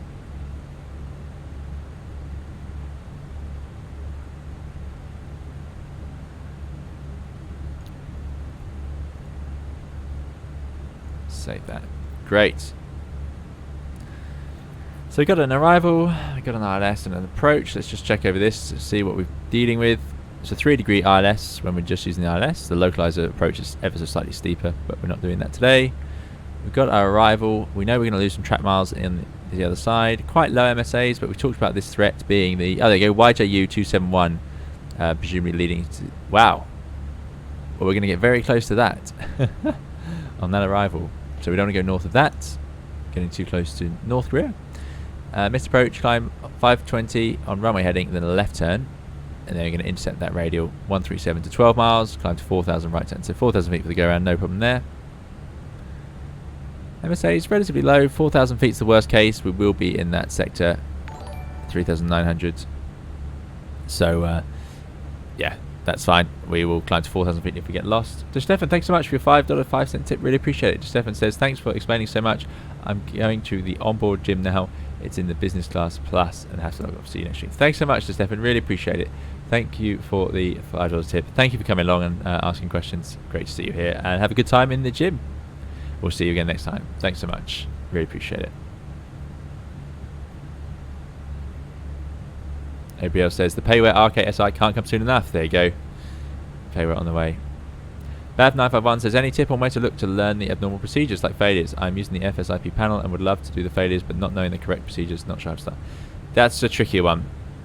I have a video on managing failures on the channel. So if you do YouTube 320 Sim Pilot managing failures, I have a video on how to deal with ECAM, which is the typical way to deal with failures. There are obviously exceptions, but that's a good start, perhaps.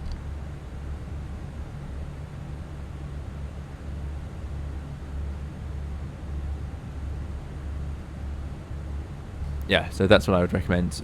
If you go to my YouTube channel, hopefully you'll find that. It's filmed in the tow list, but yeah. Hopefully it will do. XX says, how often do you choose to land visually versus autopilot and ILS? Autopilot ILS is very common. Landing visually, manually is also very common. So normally you'll fly the ILS in busy airports.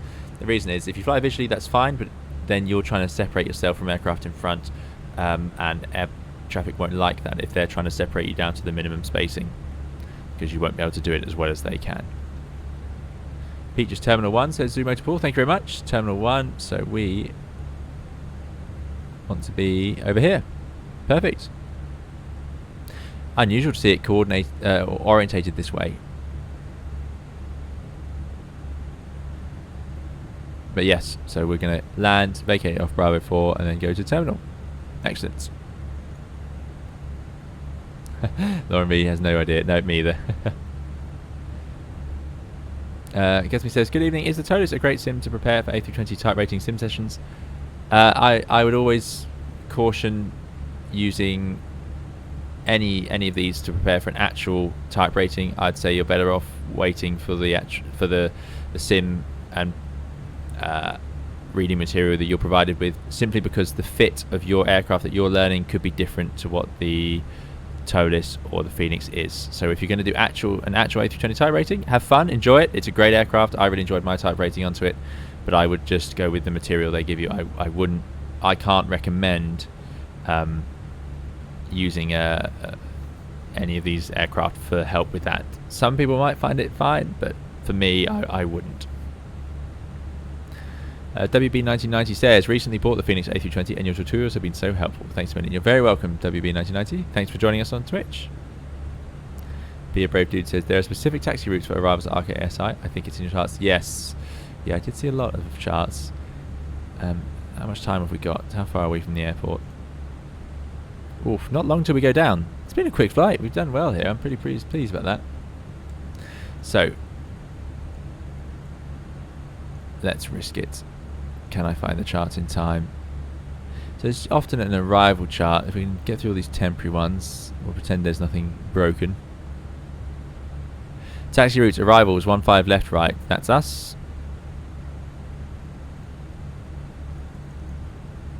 So, that's not the best formatting I've ever seen.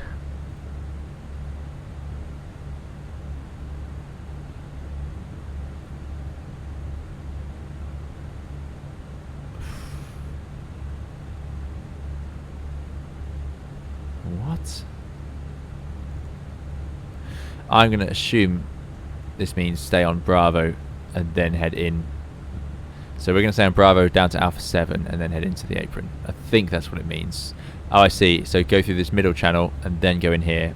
That will allow traffic to head out from here, I assume, and then use the other taxiway. Okay, we'll go with that. Feet is dry at Ulsan, where half of the world's Ioniq 5 is made. There you go. Ioniq 5, a very cool car. We're almost there. Another systems check. No messages, no warnings.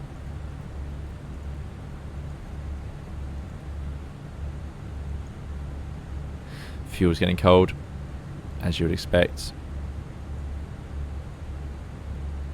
Still, minus 44 static air temperature. Not particularly cold. That's because of that high tropopause. So we're going to start our descent here, and then we're going to see how that goes as we take a shortcut. Just to show you what can happen in real life if you do that. Captain Chewy says, have you ever flown to airports that require special training like Lowry? Yeah, I have, yeah. Done London City. Generic answers accepted. Brad, has just come over from YouTube. Great to see you. Yeah, I've left that YouTube video up just so people can come and find us over here. I will shut it down soon.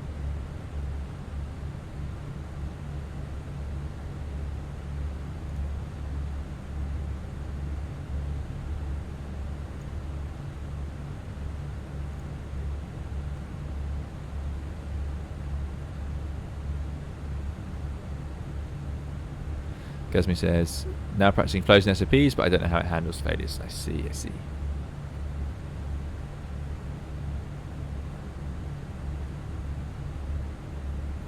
Lauren V says, minimum spacing in America is lower if pilots call visual, so we love it. So, yeah, I mean, if you call visual and then they're allowed to reduce the separation, sometimes controllers will say, are you visual with this traffic or that traffic? But in terms of actually, if we said, well, I'm visual with the airfield, I want to fly a visual approach, then I would imagine the minimums are lower, but then I can't imagine in a lot of places in Europe it would work better for traffic flow, especially when you get down to the minimum spacing, like at places like Gatwick and Heathrow. Yeah, interesting, because I know in America visuals are far more common.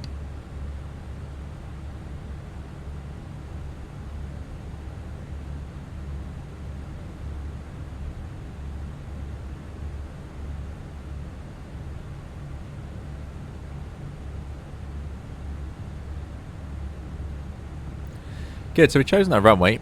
I think it's time we do our little hat. So we've done flight plan.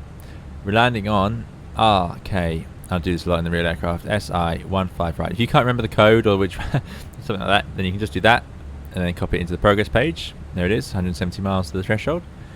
Red nav can be auto-tuned. ISRR 109.1. That looks good. Course 154, 3 degrees. Let's just check our approach chart. And it is course 153, close enough, 3 degrees, that's all fine, and it's the ISRR, and it is an ILS DME, so hopefully it reads about 0 at the threshold. You'll all remember that we flew an ILS with a co-located DME into, was it in America, in the 737 last stream, and it didn't tie up. The DME didn't read close to 0 at the threshold, which really threw me off. Having a difference in the DME is quite normal.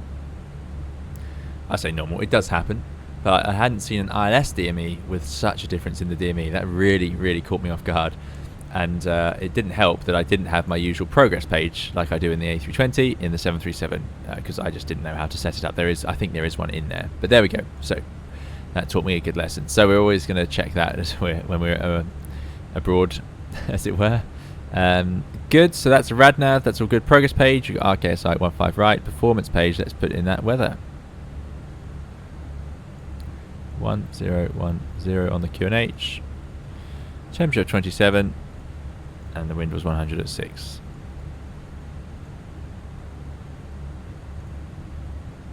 Good. Transition at flight level 140. The app of 137 flat full. We're definitely below max landing weight, and we're going with a minimums of 223. Flat full, and if we go around, I believe 5,000 feet. 4,000 feet. Sorry, 4,000 feet for the go around. Good. Fuel prediction. Yeah, as we know, Phoenix a little bit optimistic about the fuel in the cruise of this current build. Secondary copy. And then you might consider, you could put in, for example, the ILS for 15 left into here, just in case that was a possibility. Still via the Gukdo, but presumably, I don't unvibe it, and there you go. So we can have that one sitting there ready to go. So if we're on approach, we could just swap it over. But that's something you would do very... Yeah, that's, if you were going to swap it over in the box, that's something you do once you've flown the airplane first. So configuring the aircraft, making sure one pilot is not looking into the box, because the temptation is you'd both just go straight into that box. So yeah, not something you want to do last minute or without having briefed how you were going to do it. Hello, C24 fan. And Ocean Boy says runway 15 right is for takeoff. I see, there you go. So outers for landing, inners for takeoff is actually quite a common setup. Places like Paris, Charles de Gaulle are the same. So that would already suggest we should do the left. I'm going to stick with the right for now. We're going to have special permission today.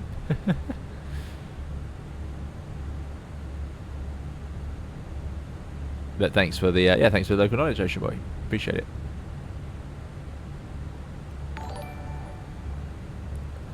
$33, thanks for your follow.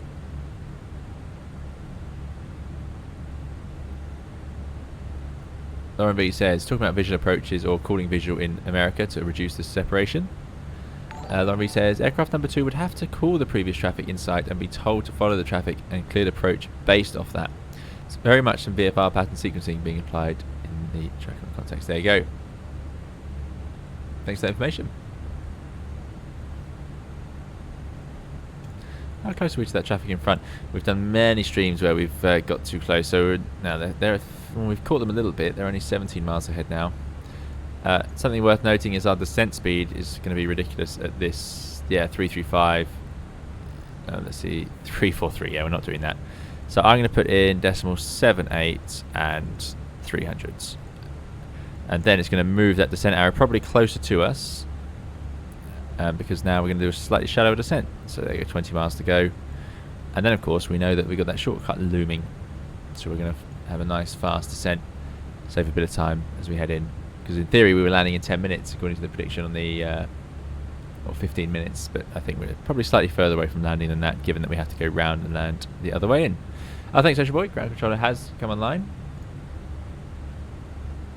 Okay, so ground. Wow, 11675. Let's tune that up. Didn't expect that.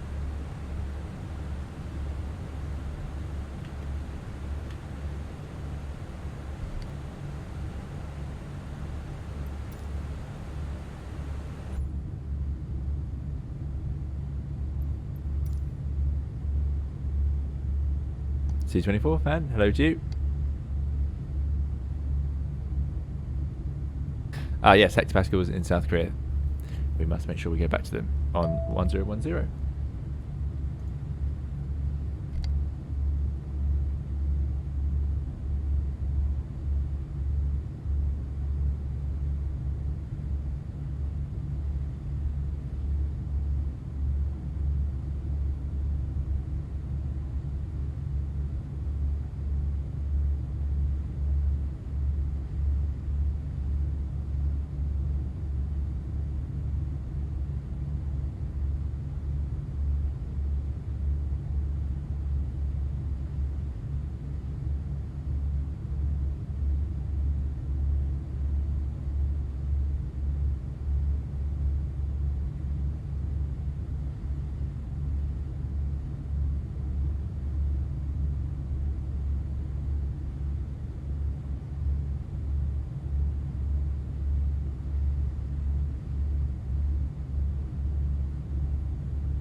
Okay, we're getting past the hills now.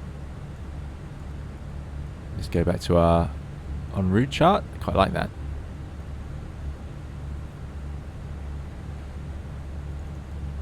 Right at the end here. Oh, look at that. It's got a... That would be assuming that's arrival. There you go. How funny. Very cool. Looks like quite a densely populated area. Lots of different towns.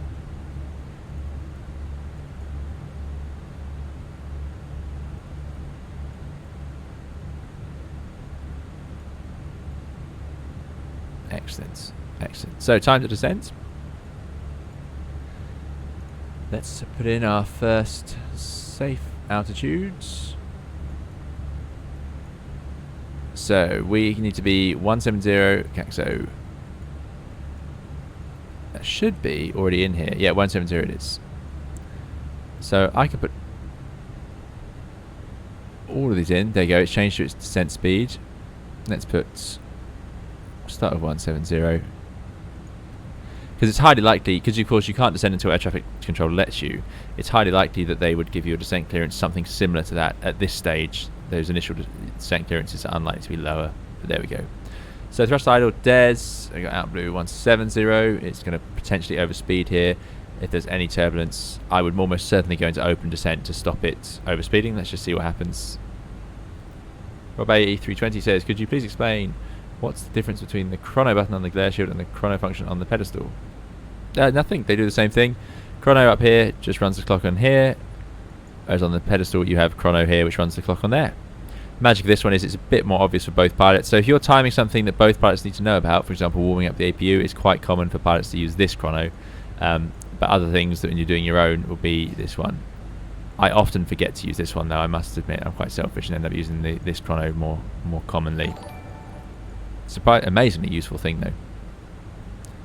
There we go, back on profile, it's made it. We know that the Phoenix is a little bit draggy in the descent.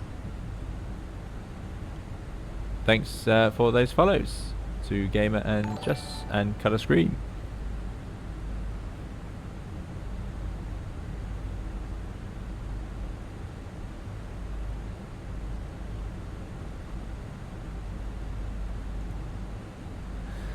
Good. Good. So plenty of fuel. We're starting the descent. You want to be about 3 tons. Those outer tanks transferring in. Well, you don't want to be, but that's common at the start of descent. As you sort of nose over the airplane, it triggers that. But there we go. Should be on arrival. No problem. Ped, thanks for the follow. And Diego, really appreciate it. So this little arc here, which is on our star, is a traffic separation thing. So I would hope that on a clear evening like this, they would just clear us direct to something sensible like Sierra Echo Lima. Straight line, there it is. How many track miles does that give us? 100. Yeah, we got loads of room actually. How funny. So it was the restrictions on that route were actually forcing us down earlier. So we're actually slightly below profile if we don't have to obey those restrictions. So now it's going to spool up.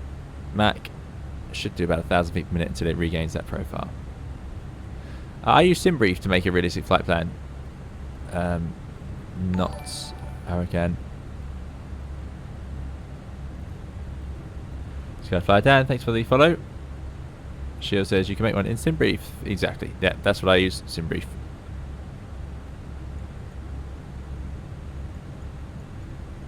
Nice day here though.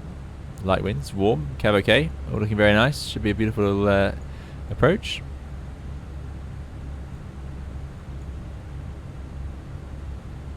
And we have our blue line, our do not cross line, which we are going to get close to, no doubt.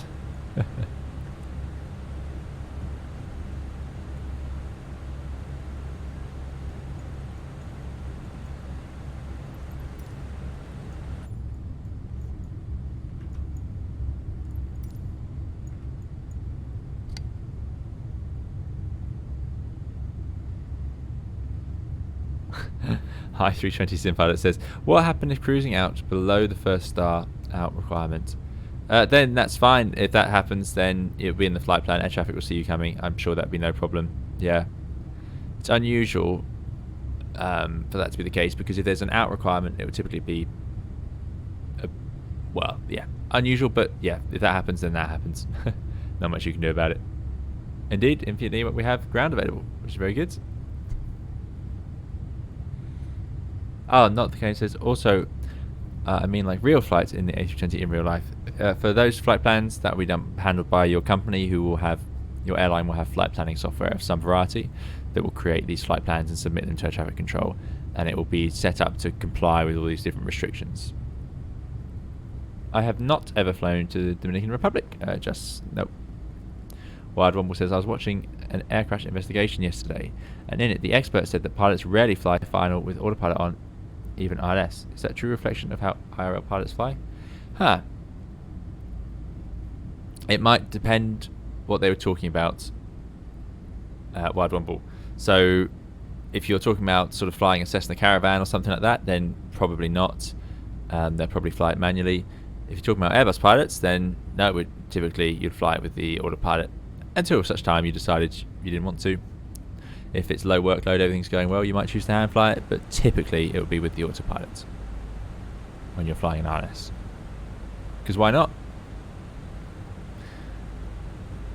Hi 320 Sim Pilot says, I've been thinking about how to complete my flight training, modular or integrated.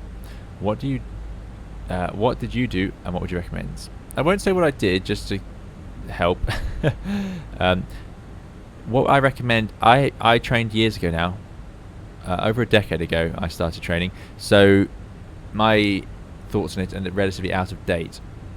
Integrated has its advantages, but it's very expensive. So I always say my personal favourite thing to do is normally to go onto a cadet scheme of some variety. That's my normal recommendation, if you have that option, because of course that way you have an airline looking to use you as a pilot. But they're not always available. They don't take many pilots on those schemes. Integrated, of course, has an advantage in that, or it sometimes has an advantage, but modular can also be cheaper and give you more flexibility and allow you to work at the same time. I can just say, ask as many people as you can. There are, I know, some concerns over certain cadet schemes at the moment that might tie you to an airline with a license that may not be useful at another airline, i.e. you'd get stuck if that airline decided not to take you, and then you couldn't use your license for another airline. So that's something to watch out for at the moment, depending on how risky you think that one would be. But yes, flight training is a risk, and a huge financial risk and burden, no doubt about it.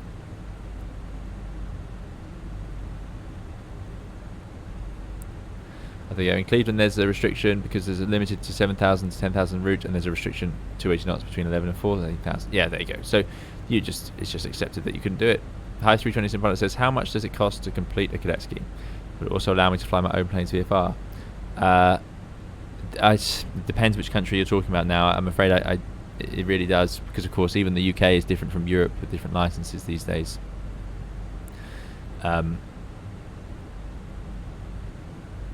No, it doesn't necessarily mean you can fly your own plane's VFR, depending which license you do and how your flight school does it. How much does it cost to complete a cadet scheme? It will depend on the cadet scheme and if the airline is offering to help pay. But it's all sadly very expensive.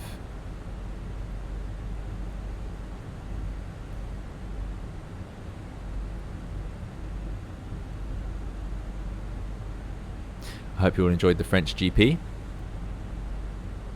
I certainly did. No surprise there.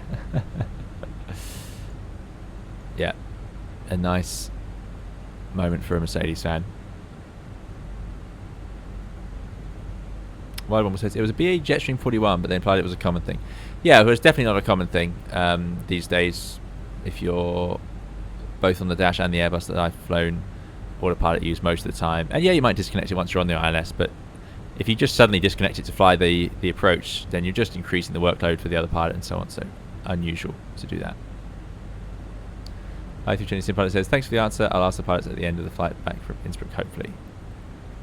Yeah, ask them. Yeah, absolutely. And especially if they're in the same country as you or where you're thinking of training. But indeed, Wild Rumble, I don't know if the Jetstream or smaller turboprops, maybe the automatic ILS mode isn't that good, but maybe they were talking about the final approach, i.e. 1,500 feet onwards, because we'll use the automatic for the ILS, and then at some point after 1,000 feet normally, or around 1,000 feet, or just before, or the last few miles, you'll fly manually. Yes, you won't disconnect the autopilot at 200 feet every approach. So they might be referring to the final approach, i.e. the last 3 or 4 miles. And those bits we often do fly manually, because of course if you're manually landing, it's good to get the autopilot out earlier and just get warmed up, as it were, as if it makes a difference. Poor Ferrari fans indeed. I know, what a race. Infinity Walk was not happy. A tear.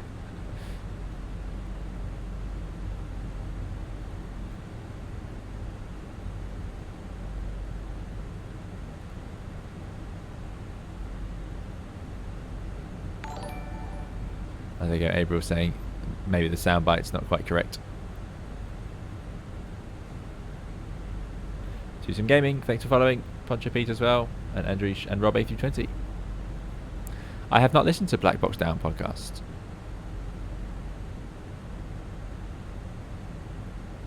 Crash Ed says, great stream. Well done overcoming the issues. Handled like a pro. Got to dash as I'm off to a beer and cheese night, giving the healthiness a miss tonight. Well, you enjoy that. I'm very jealous. That sounds like a lovely evening. So yeah, enjoy. Wow, what a night. Beer and cheese. Brilliant. Enjoy that. Thanks so much for coming along, Ed. Thanks for sticking with it. Really appreciate it. And we'll see you next time. Great to have you here as always. Have a good evening.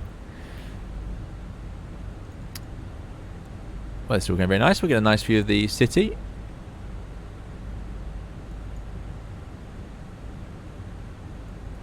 Massive, massive place.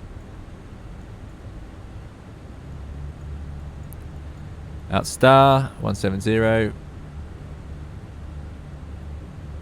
Right, I'm going to put in the platform of the ILS now. 2,600s. Because with no air traffic interference, we can be confident, or we will check it's going to do the same thing that we want it to. 2,600. Managed. Thrust idle des. Going down to altitude now, so we can set QNH, but we're back onto hectopascals.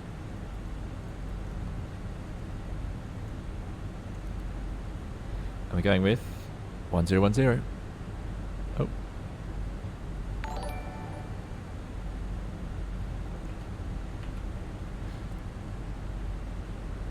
Come on. There we go. 1010. Oh, there we go. 1010. 1210. Now we're into 13,000, so it thinks it's going to level off at 13,000 for a little bit before heading down.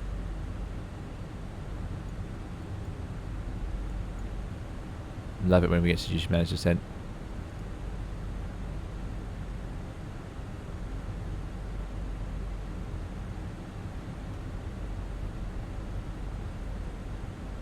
Rooster Teeth. I don't know what Rooster Teeth podcast is, I'm afraid.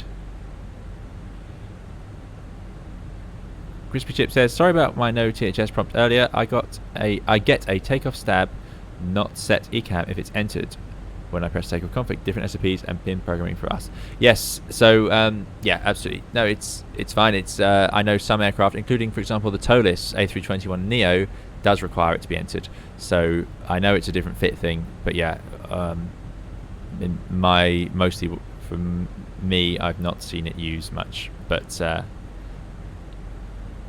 Yeah, I mean, it makes sense. It's a good idea to have it in there, to have another backup. So yeah, interesting. It's amazing all these little variations you get.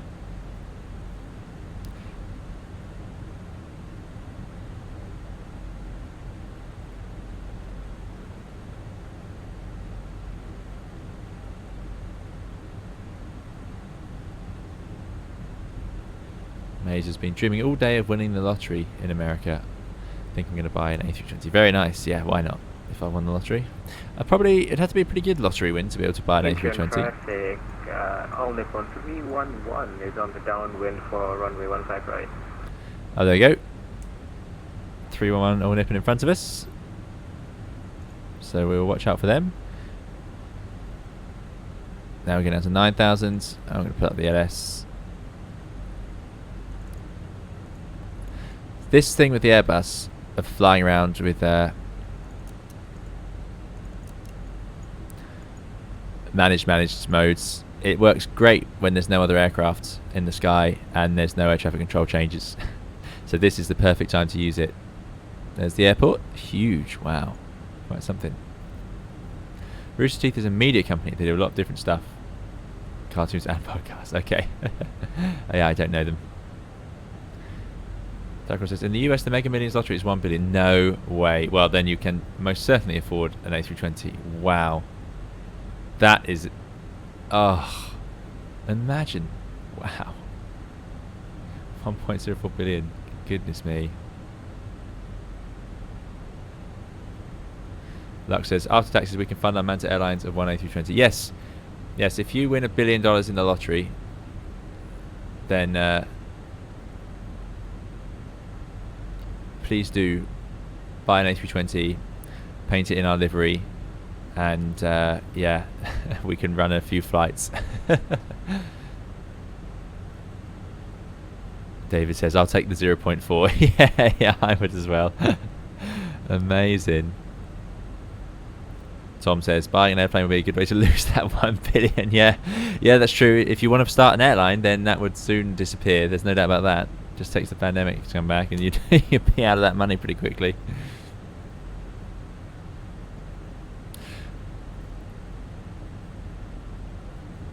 Carator says, most people who win huge jackpots in the lottery end up bankrupt, but that may be mostly due to the fact most people who win the lottery are usually the sort of people who play the lottery. I mean, we've got to dream. You've got to have hope, haven't you? Good thing about the lottery is often it's used for, they make a lot more money than they give away. So I don't know what the one in America is like, but the lottery over in the UK is famous for, you know, supporting projects and so on with that extra money they get. So it's often got a good cause behind it. But yes, very rare chances. You're going to be high on hopium, says KMZR. Yeah, I agree. As long as you're not throwing away too much money on it, though, because the chances are just so hopeless. But can you imagine? On International Alpha Papa 264, vacated runway 15 left. Oh, they're on 5 lefts. Okay. I better announce what I'm doing then. Incheon traffic, Air Peach 312, downwind to land runway 15 right. Zoo Motorpool says, Sir Branson, to be a millionaire, become a billionaire, then buy an airline. Yeah, exactly.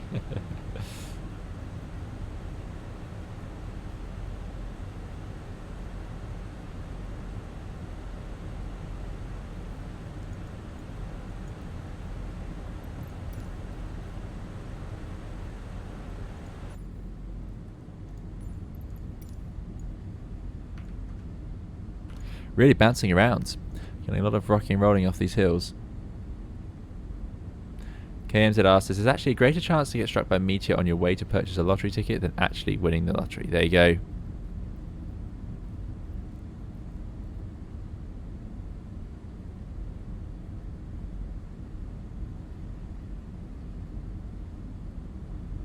C24 fan says, are you ignoring the Airbus one from Roger? Yes, I am. James says, can't remember the exact term, but I often get more drag message on the sent. Is it wrong? No, okay. So, yeah, I shouldn't have ignored it. I should have said what I'm doing. It's saying more drag. It's just giving us this message in here. If I clear it out, that would disappear. It's saying that because at some point it didn't like what was going on, but I can see from the track miles we got 24 miles, 6, 12, 18. So we need 3 times that, 3 times 6, so we need 18 miles, and then we have extra to slow down. So I think we're bang on the 3-degree profile. We've got a tailwind now that will become a headwind, and I can see a level off at 3,000 feet. So it's going to level off and then hopefully decelerate around there. Actually, let's find the decel point. In my mind, we're okay on the profile. It is going to decelerate quite late after Tassor, so the decel point is really late. That would be my only concern with this. I might do that a bit earlier. The reason it's concerned is, yeah, so here's the problem. It wanted to be below 4.5 at GCO 20, and we're at 5.3, so it isn't managing the restrictions, but I'm going to allow it today as there's no air traffic about, just to get a nice, gentle, idle descent. That's what we like to see. Look at that. It just looks so different to what we see the scenery in Europe look like. I just love it. Very geometric. Quite unusual. Well, for me. So we're 12 miles out, 4,500 feet, so I'd say we're even getting low. We're going to have this level off segment coming up. Thanks F1 for the follow.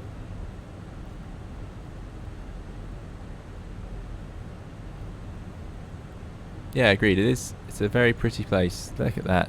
Love it.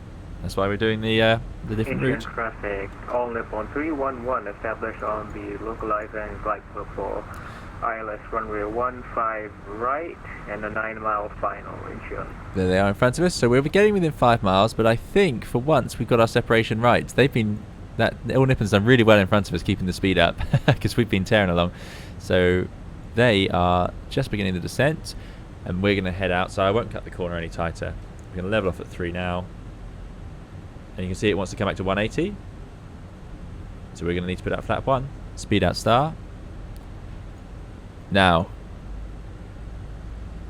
Interesting, yeah, it's targeting green dot. I was curious what it would do. So we're below the speed limit. Flaps to 1. Oh, there's someone else following us in. Hopefully they are behind. ISRR identified. Let's not forget to run a checklist of some variety. Oh, we should have done that one. Approach checklist. ECAM status is checked. Approach type and runway. We've got the ILS Zulu 15 right, and that is agreed. Minima. We've got 223 barrow, and approach face is not yet active. We're level at 3. Next is a descent down to 26. I'm going to activate the approach phase now. So approach phase is active. Barrow F QNH 1010 is set. That is the project is complete. So just to make sure our QNH is right, expecting the red out to come alive at 2,500 feet in the descent. 11 miles out, 190 knots. We're at good speed. I'm going to keep the speed up as we have traffic behind us. We've got 5 miles separation to the traffic in front, so that's looking good. Remember, we're vacating off to the right. Just going into DES, we can arm the approach. Disope and lock a blue. Cat 3 dual AP1+2, lock star. And now I'm just going to try and force it into a continuous descent. So VS of 200 feet per minute. Got a good headwind, but we're quite heavy. It's 27 degrees out. Let's go flaps 2. Speed is good for that. So flaps to 2. Get the drag out before we start down the slope. And what I'm going to do now is start up the replay software, which I should have had ready to go. Okay, we're only 10 minutes later than that original prediction, so that's not bad.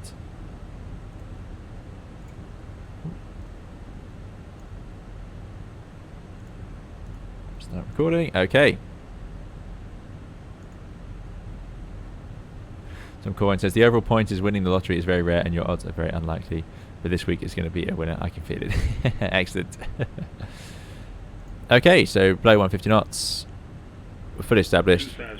Position check puts us at 2.5, 7.5 miles roughly. Yeah, that's all looking good. We'll put 4,000 feet in the window.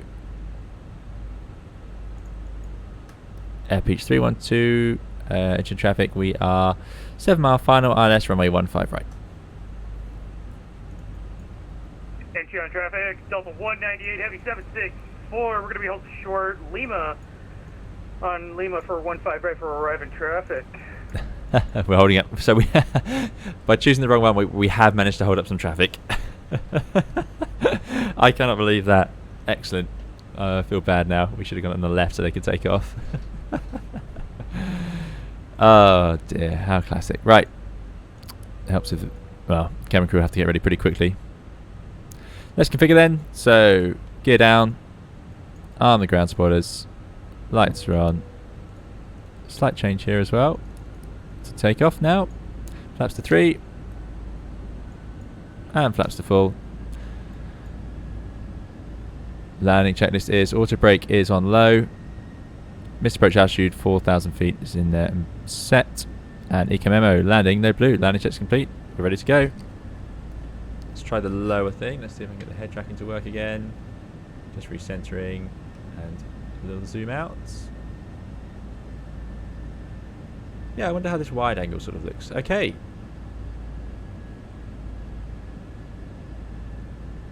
Right, actually, let's get the right runway. So we've got, yeah, there it is. There's the Delta holding for us. 2 whites, 2 reds. That's our runway. There's our turn off. Yeah, you don't want to accidentally get a taxiway. That would be a bad day. Do I have the ghost? I don't think I have the ghost running. No, I don't. Sorry. We can't have the eye tracking. Next time. 1000. Stable. Let's go ahead and land. So, autopilot off. Now this is the default scenery, so I hear there are problems from Gabriel.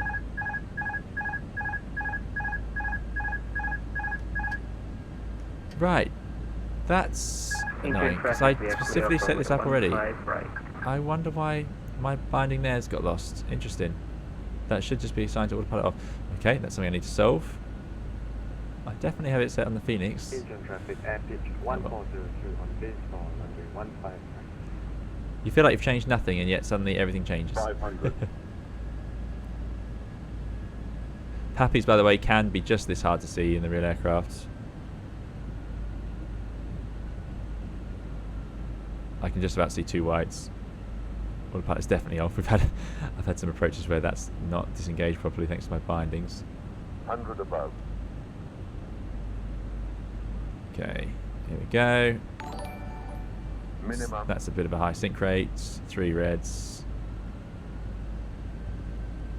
100. So being careful as we enter the flare. A little bit unstable, so slightly less than normal 50, stabilization.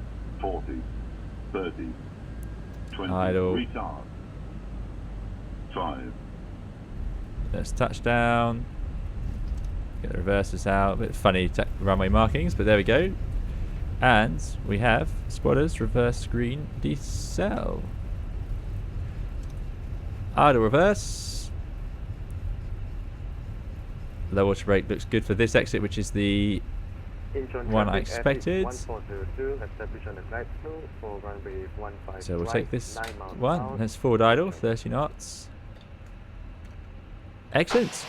Welcome to Seoul, Incheon. I can't believe it. Traffic Delta 198 on a no delay departure, 15 right. Excellent.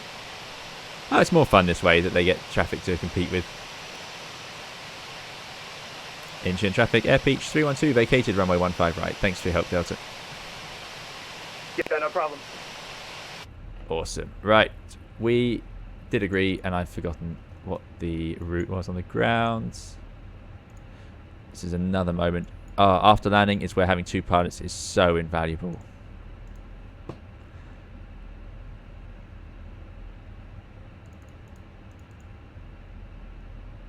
Yeah, we're staying on this one. Okay, let's get out of the way. So we got the Delta's going to take off on our left. Oh, the ground controller's online. Yes, of course. Some traffic in front of us. Oh well, that was good fun. That worked out all right. Thanks, Dougal. It's nicely done, Skip. Appreciate it. Yeah, I think that landing went as we would hope. Just a little bit of destabilization on the final there. Starting to think about too many other things. Let's get those landing lights off. Strobe lights. Nose to taxi. And here we go. Ground controller. 121675. Part 8 Echo, then Romeo 1. What luck to have a controller at this time of night. Taxi. Few of the bumps on the other side, Sabriel. Yes. It was more the funny different textures. It's amazing how having different colours on the runway can affect the visual picture. It's not a problem in general if it doesn't matter what colour the runway is, but when it has lots of different colours, that can be confusing. Into ground, Air Peach 312 vacated, runway 15 right. Air Peach 312, Incheon ground, thanks for visiting Incheon. Continue taxi via Bravo, Alpha 8. Thanks very much for having us, and we'll carry on via Bravo and Alpha 8, Air Peach 312. Right, Bravo Alpha 8. Okay, let's disarm those ground spoilers. I'm going to leave the flaps out, then I'm going to leave the engines running. We're going to do this for the replay, of course. An Yong is Korean for hello, says Humphrey. Ah, very good. Formal would be An Yan Haseo. There you go, crispy chips. I've got lots of local knowledge. It's great. It's amazing what we can learn about the world through these streams. I absolutely love it because there's so much. Obviously, mostly aviation themed, but not always, which is great. Get rid of that message. Yeah, I don't know what's going on with that. That didn't happen last time I used this aircraft site. Something seems to have changed with my bindings. I don't know where they could have gone missing.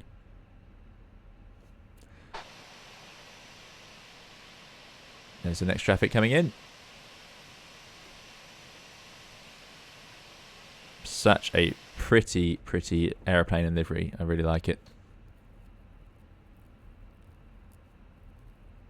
Mazza says, I'm on lunch. I'm going to hop off. Thanks for the stream. Everyone in chat, have a good one. Thanks, Mazza. Thanks for coming along.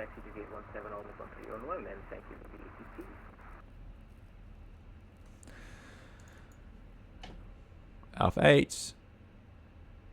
Airbus 312, continue taxi via Alpha 8, Romeo 1, expect to gate 16.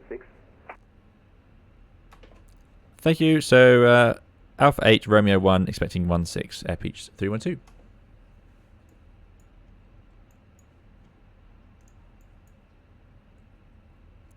So we know that's halfway along. This is where tracking is good. So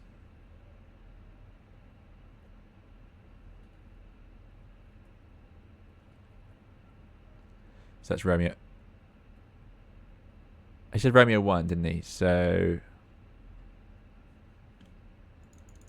I think we're being put further in. So we actually 312, turn left on Romeo 1. Left on Romeo 1, Air Peach 312. That suggests we are going past it. Engine ground, I think we have just taxied onto gate 16 by accident, taxiing the air teacher's slot, all the ones 311.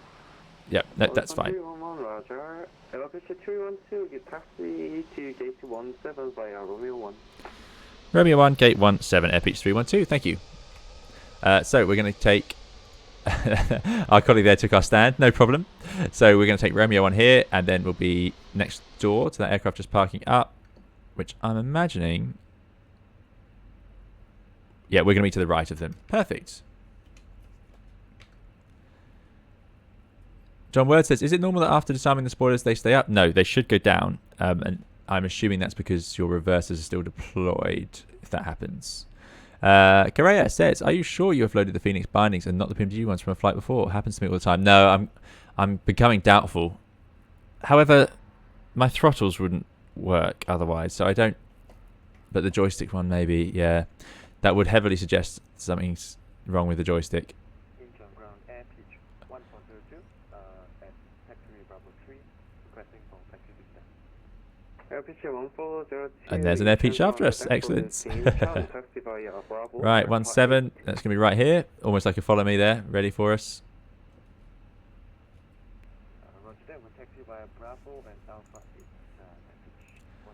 Nose lights off. We'd of course normally start the APU. Disregard the ground vehicle.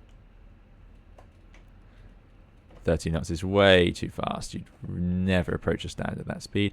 You do normally check the accumulator. Still got some pressure in it just in case you need it, because this is a good time to have all of your hydraulics working and the backups as well.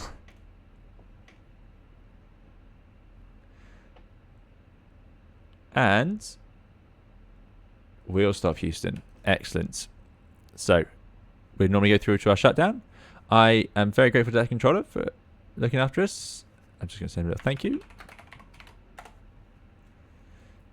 And then we're going to disconnect from VATSIM. And I'm going to say, this auto rotation thing, I'll be really glad when that bug goes. Welcome to Seoul. What an approach. Really, really beautiful. Fantastic fun. Thanks for all the local knowledge and for everyone coming along. I'm so sorry about the start, but I've really enjoyed it. I hope you've enjoyed it. So we're going to have a look at the replay now. But yeah, it's been a treat. Next stream, we'll be back on YouTube and Twitch, I'm hoping. I don't know what was going on today. Do a bit of investigating, but hopefully we can get that sorted. So let's jump into the replay.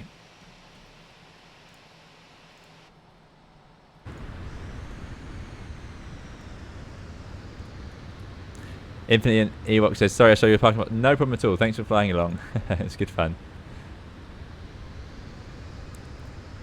Morpheus says, thanks for the stream. Awesome as always. Glad you enjoyed it. Something else you notice in the replays using this external software is that the controls are reversed, certainly laterally. So into the flare. Quite high energy. I think what happened was because we got slightly low out here, I ended up with a slightly shallower approach. Engine spooled up already, so less flare required. So I idled at about 30 feet. But yeah, should have felt about fine. Quite a high energy approach. As you can see, it doesn't show the spoilers unless I deploy them myself now. So that's something that you get used to when using this replay software. So let's jump inside. So I need to arm them. Actually, let's put us back in flight. Don't think there's much else to show about that. Arm the ground spoilers. Something like that. Flat full. Gear down. Great. Okay. Morpheus says, complete noob here. The VATSIM ATC controllers, can they control whatever zones they want, or is it location specific? It's location specific where they're trained, I believe, or where they're based, I think. Takeoff, glad you enjoyed it. Right, so that's it then. So I'm going to say thank you all so much for joining us. I've, as I said, really enjoyed it. Great fun to fly in a different part of the world. I hope you don't mind me indulging more Microsoft Flight Simulator Fenix streams, but it's a really, really nice aircraft to take around and experience these different places, and it gives us the power to fly all the approaches that we might want to do, which is really nice. So I'm having a good time with it. So more streams to come. We're going to fly some different airplanes. We'll be back in the Boeing soon. Like I say, I want to very much like the look of that 767-400 as well as that MD-11 still on the list. Sorry it's been so long since the last streams. It has been really, really busy. So work's been very busy, and then of course, and that's always true in the summer, it's as busy as any summer ever has been for us. And then of course, the few days off you get, I can't always spend them streaming. There is a video coming very soon. Thank you for the recommendation. I was given a request on Discord to run a video or make a video about hot weather due to the hot weather we had in the UK and Europe. So that video is almost ready to go. So that'll be up on YouTube soon. And like I say, future streams will be on Twitch and YouTube. So we'll be back to normal ops as long as I can work out what went wrong today. Hopefully we can, or hopefully it was just a bug today, and we'll get through that in the future. We seem to have a lot of bugs today, as ever when you don't stream for a while. But this was a long gap, and I don't intend for the gaps to be this long in future. This was slightly unusual. Lots of things going on this month. So hopefully the next stream will be closer together. It's always good fun. Yeah, so looking forward to it. Right. Is there anything else I wanted to talk about? No, so watch out for that video coming soon. My last video was the challenging approach into Kalamata in the Phoenix, so do check out that video on the channel if you haven't seen it. And what we're going to do then is leave you with the replay, enjoy the wing view, and I'll cue the music and say thank you all so much. Thanks to the moderators for looking after us. Thank you to those who kindly donated, for very generously donating towards the channel. Which view is going to be better, left or right? I think it's going to matter too much. Let's go for left. I can't resist the left forward view. Yeah, thank you to those who very, very generously and kindly donated. Thank you to the moderators for looking after us, keeping us safe over here. Thank you to all of you for joining us from YouTube to Twitch. I know it's a bit of a pain. But yeah, at least now you have both bases covered, so we're ready for the future if it happens again. And I'm going to say thank you all so much for coming along. And thanks to everyone who chatted, contributed, just watched along. Appreciate you all, and we'll see you again in another video or live stream soon. Thanks very much. Bye-bye.